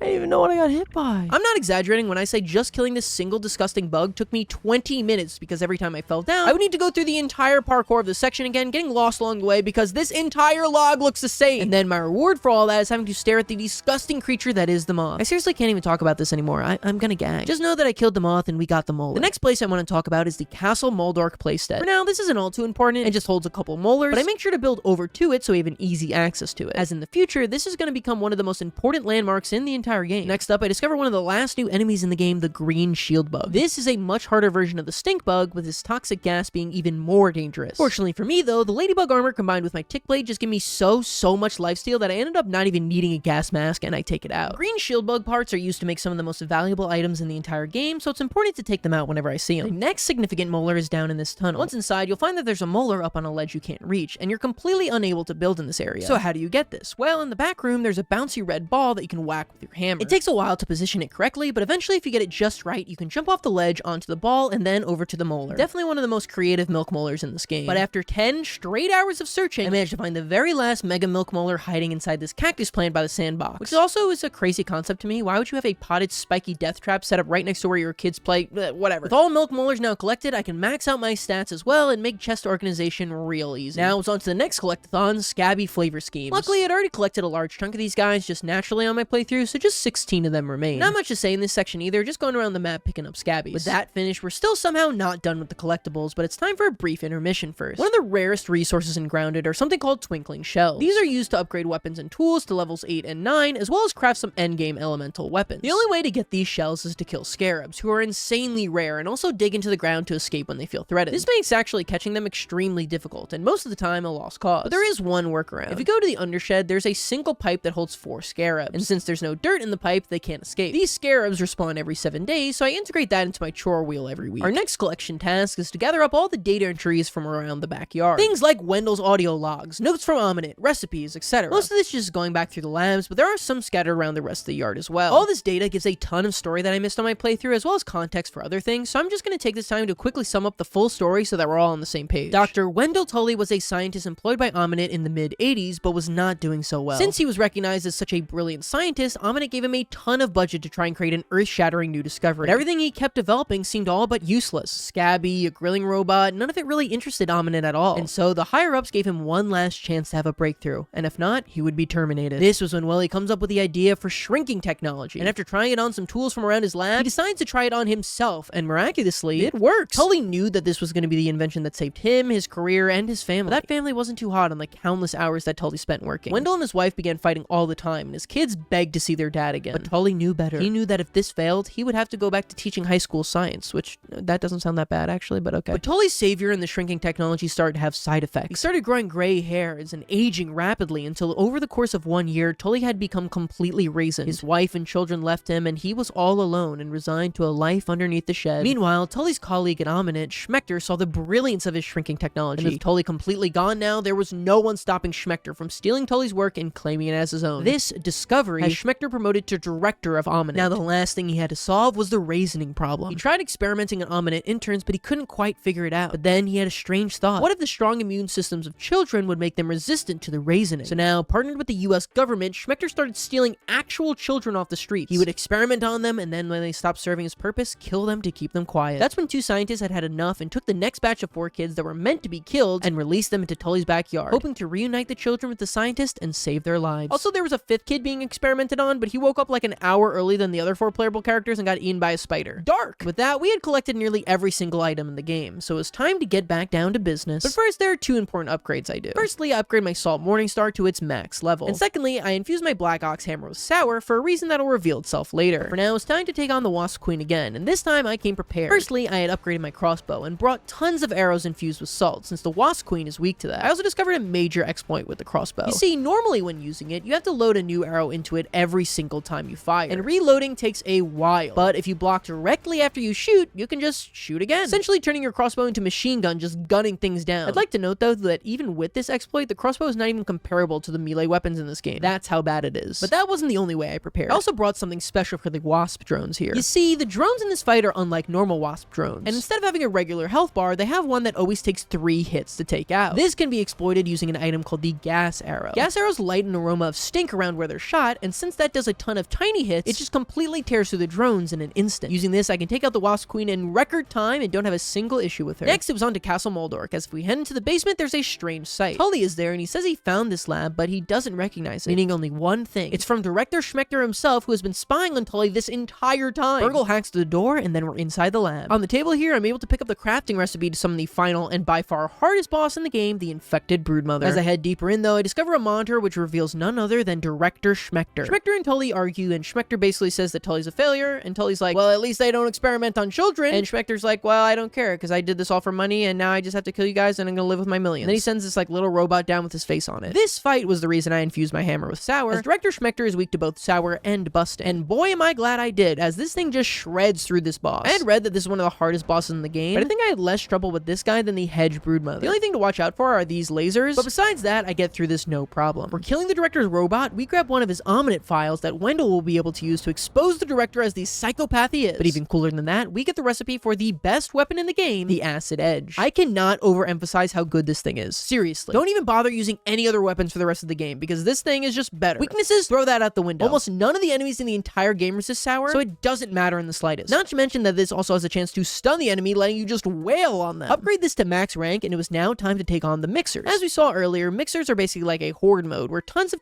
enemies will spawn in, and you have to protect this Mixer from any and all damage. Luckily, I had been preparing for this for the past 20 hours and brewed hundreds of mushroom bricks in my oven. These can be used to make the strongest walls in the game, mushroom walls, and as such, I can completely surround the Mixer, meaning that any enemies that I don't immediately kill with the Acid Edge have to go through like 6 layers of walls to touch the Mixer. Most of these early ones go off without a hitch, just having to fight red ants, larvas, orb weaver juniors, easy stuff like that. Even the Mixer in the sandbox where an army of antlions attacks serves no problem for the Acid Edge. Really, the worst part of this is having to take down my mushroom walls and having to transport them to the next one, brick by brick. The first one to actually give me some trouble is the 5th and final Mixer in the lower yard. This one introduces mosquitoes into the mix, which you not only need to build walls for, but also ceilings above the Mixer so the mosquitoes don't fly over it and immediately destroy it. With that finished up, it was time to head on to our first super Mixer, which are just Mixers that take place in the upper yard with a bit of a difficulty jump. But still, no matter how many enemies they send at me, they all fall to the raw power of the Acid Edge. You'd think that since each swing of this huge weapon takes up so much stamina, it would be bad for a horde mode like this. However, the swing range of the Acid Edge is just so large that you end up mashing so many enemies at once. But this all changes at the final super Mixer in the game, the Castle Moldork Super Mixer. I had heard this one was absolutely brutal, so I prepared aptly. In addition to the normal mushrooms I usually build around the Mixer, I built a series of the strongest floor in the game, burr floors above the Mixer, and then stem floors on top of that. Also make sure to construct stem floors and a little staircase around my walls, that way I can jump right to the top to counter all flying enemies. With all that set up, it was time to start the event. The main 2 enemies of this Mixer are ticks and tiger mosquitoes. The ticks are pretty rough because their small size means they can squeeze real tight, and their fast attack speed means that they can just wail nail on your wall. Things are going well until I realize a slight problem with my setup. I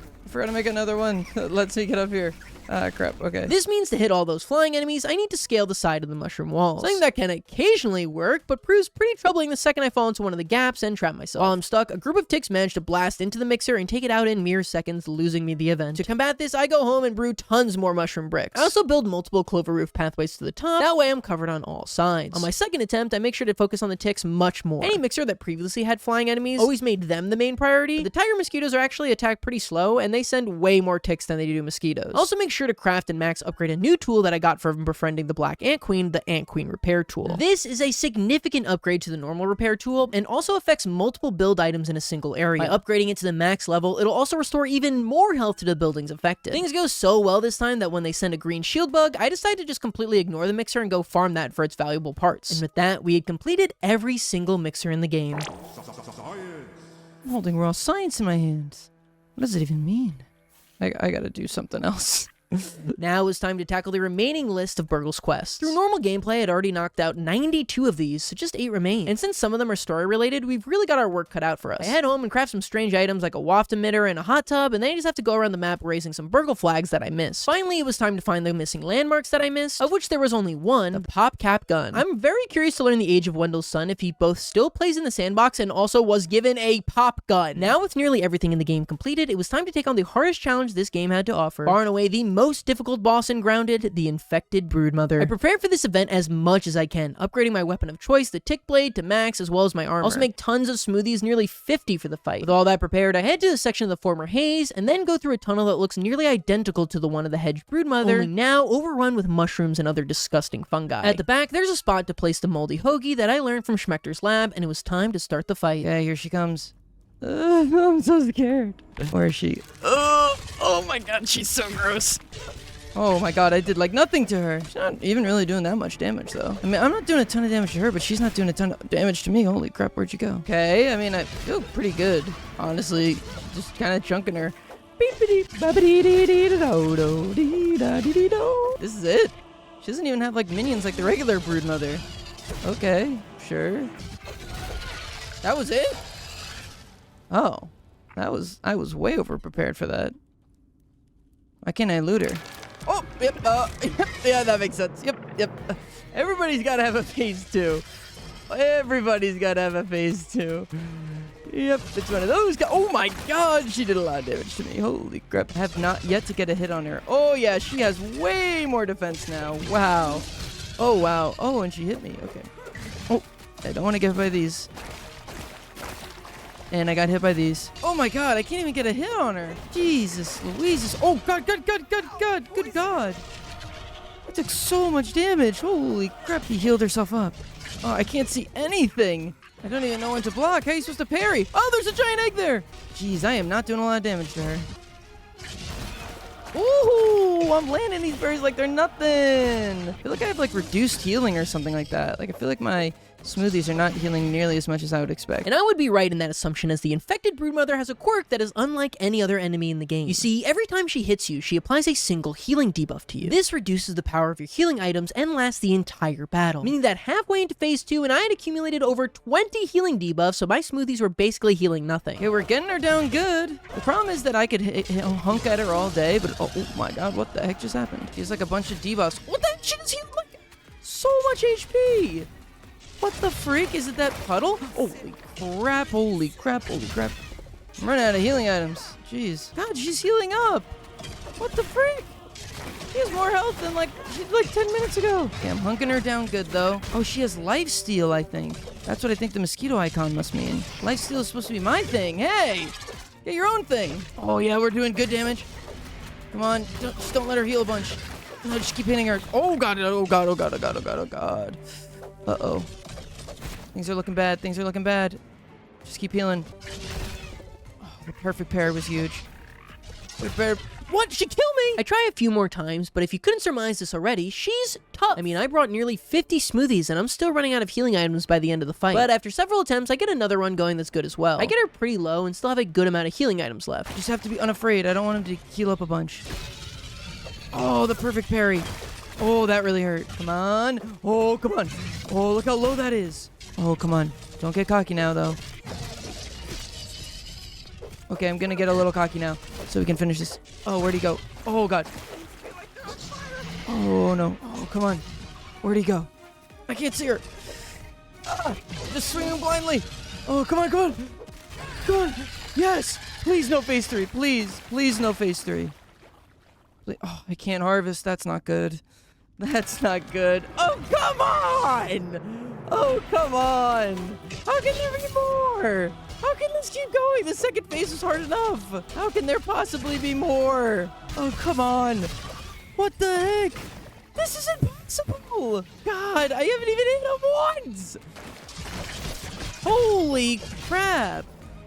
How phase 3? This is insane. How could you perfect parry that ever? What the frick are you doing? How could you possibly block that? Look at how many attacks she's doing. Holy crap. I haven't even done like one chunk. Go through like 20 healing items.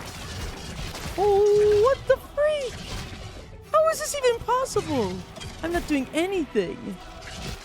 That's insane. That's actually insane. I try again, but even getting through phase 2 is hard enough. Phase 3 is basically impossible. She does attacks at such a speed that you barely have a chance to perfect block. But she attacks so fast that you can't restore enough stamina to regular block all of her hits. No matter what you do, it's a losing situation. I leave and head back to base as I realize that somehow I'm gonna need even more healing items than I already had. This time I prepare 72 smoothies, with 50 of those being Fuzz on the Rocks, the best healing smoothie in the game. Head back to the infected broodmother, but even with our new smoothies, the fight really hasn't gotten any easier. Okay, that was a good dodge. Oh, and that was a good parry. Oh, and I lost it all by getting hit by a single bomb. Okay. All right, we got him in a bit of a lock. Oh, I blocked that. Huge. Block this. Okay. Oh, nope, I didn't do any of the things I said I was going to. I died? In what regard? Ooh, that hurt. My God, that hurt. Ooh, that really freaking hurt. Oh, that hurt. That hurt like heck, and I'm sweet like honey. And then I got hit by the broodmother. How did you parry that? Oh yeah, just parry every hit. What? Stop. Oh my God, that attack really messes you up, man. You do not want to get hit by that. No. Oh, I'm going down like this. Dang it. Damn. Oh, I'm taking a lot of damage now. Oh, crap. Oh, no, no, no, no, no, no, no. Please, no. God, no. No, not like this, please. Crap. Oh, I didn't see you there. Oh, and I blocked it. I'm the GOAT. And I died. What? This killed me.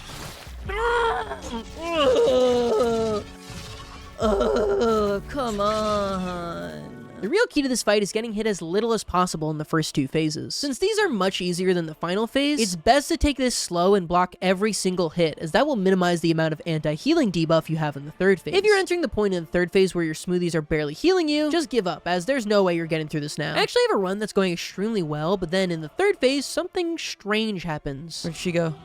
Where is she? What? She's on the other side of the wall. What does that mean? Is that supposed to happen? She's stuck? Can I hit her? Could have been the run. Yeah, I tried waiting for a while, but no avail. Stupid spider is stuck in the wall and I'm forced to restart my game. But right after that, I have a run that's far better than any of my previous. Usually I'm entering phase 3 with around 20 healing debuffs on me, but on this one, I've only got 6. And just to give a frame of reference on how quickly the broodmother makes that go up, from the time that I have taken out around a quarter of her health to when I have taken out half, my healing debuffs go from 6 to 34. But despite the odds working against me, I know that I need to lock in here like I've never locked in before. Come on! I don't want to say that we're getting close, but we are! I can't lie! Come on! Just 2 life bars left! 1 life bar left! Come on! Please! Please! I want this so bad. I don't care, I'm getting greedy! Oh, thank God! If there was a phase 4, I was gonna blow a casket. Oh my God. Woo! Holy crap. Oh my god. With the infected broodmother finally taken down, I had completed nearly all the side content this game has to offer. But we still had a couple of goofy achievements left to knock out. First off, there's an achievement for shooting a flying bug with an arrow nearly 30 centimeters away. For this one, I just head to the lantern by my house, and the gnats do a great job of basically staying in the same place, and there's so many of them you're bound to hit at least one. Next up is to make a basket in the basketball hoop from 40 centimeters away. Oh my god, I'm getting Slime Rancher flashbacks. You can craft basketballs using berry leather and web fiber, and I make sure to craft a ton so I shoot tons of shots in a row. I tried just regular shooting the ball at first, but realized that there is no way you can throw it far enough for that to work. Then I tried constructing this like huge tunnel for me to just drop the ball down. That proves way too complicated and completely ineffective as well. I end up just making like a wall with 2 half-clover roofs to funnel the ball in, and then building really high in the sky and abusing the height feature of the 40 centimeters. This ends up working, and I grab myself the achievement. Now it's time to finish out the bestiary. Through my playthrough, I was pretty diligent about scanning all bugs, so I've only got 2 left. They're the fire ant queen and the orchid mantis, both of which are super easy to find, finishing out my bestiary. I use all my broodmother drops I got from farming the one in the hedge to craft myself a full set of mother demon armor, giving me the burgle quest for wearing a full set of boss armor. Now I've just got 1 quest left, and it's story related. The last achievement I have to collect before getting back to the main story is to perform 10 perfect blocks in a row. An achievement I saved to the end in hopes that I would get it naturally along the way. I think pretty much everyone watching this video knew that would never happen. I find a lawn mite and just keep perfect blocking him until 5, 6, 7, 8. Oh, yep, 10. That's exactly my account as well. With that done, I realized I never got my reward for finishing all the mixers, so I head into the Black Ant Lab and grab my well-deserved, upgrade rocks. Well, that would have been useful like 20 hours ago. With all that done, we can finally head to the Java-matic machine and start the embiggening process. Well, kinda. First, we gotta do some preparations. The Java-matic brewing process is very similar to the mixer events that we had been doing, only for this, we've got 3 modules to protect. As such, it's super important to build a defense around them. Now, you might be looking at the insane amount of walls that I'm adding to these modules and think, nothing in the main story of Grounded even came close to this level of difficulty. Doesn't this seem a little overkill? And you would be right. This is overkill for this event, but trust me when I say we will need these very soon. Oh, we're gonna need them very badly. However, what seemed like it was gonna be just mindlessly placing walls down proved to be a little bit more involved. What the heck? I fell through the world. Ah, crap. How am I ever gonna get my backpack? Oh no. After reloading my game, I can finish off our defense and finally start the event. After ziplining up to the coffee pot, I can place the embiggening cell down and then climb to the top where I place the required materials for the cocktail. Berry leather, koi-fish scales, chewed gum, toenails, and of course, grilled science. However, before turning on the machine, Tully wants us to check out a little alcove of supplies that he's been storing in our second to last wonder for the game, the Java-matic defense facility. Since my defense is already constructed, I don't need most of this, but the smoothies are very much appreciated. The event starts out with just some fire ants that I can easily stomp out, but things start getting rough when fireflies dive in, and I realized I did not learn my lesson from the last super mixer. Oh, I'm stuck again. Oh god. I should have made a contingency. Ah, how do I get out of here? Oh, I can't build because I'm in combat. How do I get out of here? I'm stuck. This is so frustrating. Eventually, I just start tearing down every wall in my way. This makes the mixer module lack any real defense, but I had no other choice. The rest of the event goes off basically without a hitch until they start throwing black ox beetles at me. Luckily, the acid edge is just so strong, and these things give me basically no issue at all. And just like that, the event ends, and we had successfully brewed the embiggening cocktail. I make sure to buy out the rest of Burgle's science shop unlocks, and then it was time to head to the mysterious machine to grow big again. I talked to Dr. Tully one last time, and he tells us that it's about time I get out of here. I ask about him, but worried that his family will never accept him again, he's not sure what the future holds, but he wishes us the best. With that, we activate the mysterious machine like I did oh so many hours ago. Push. Push. Let's go. Oh, spoiler, but I'm not mad about it. Whoa, whoa.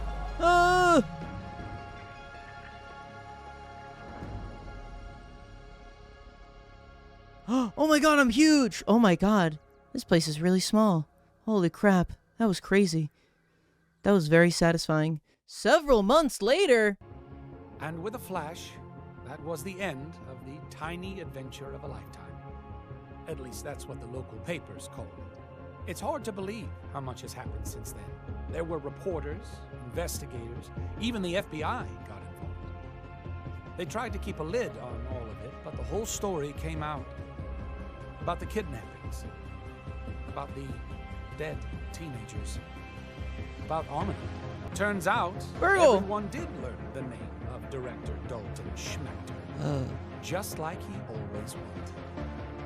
But when the dust settled, the weirdest thing happened. People learned the truth about the shrinking technology and about me.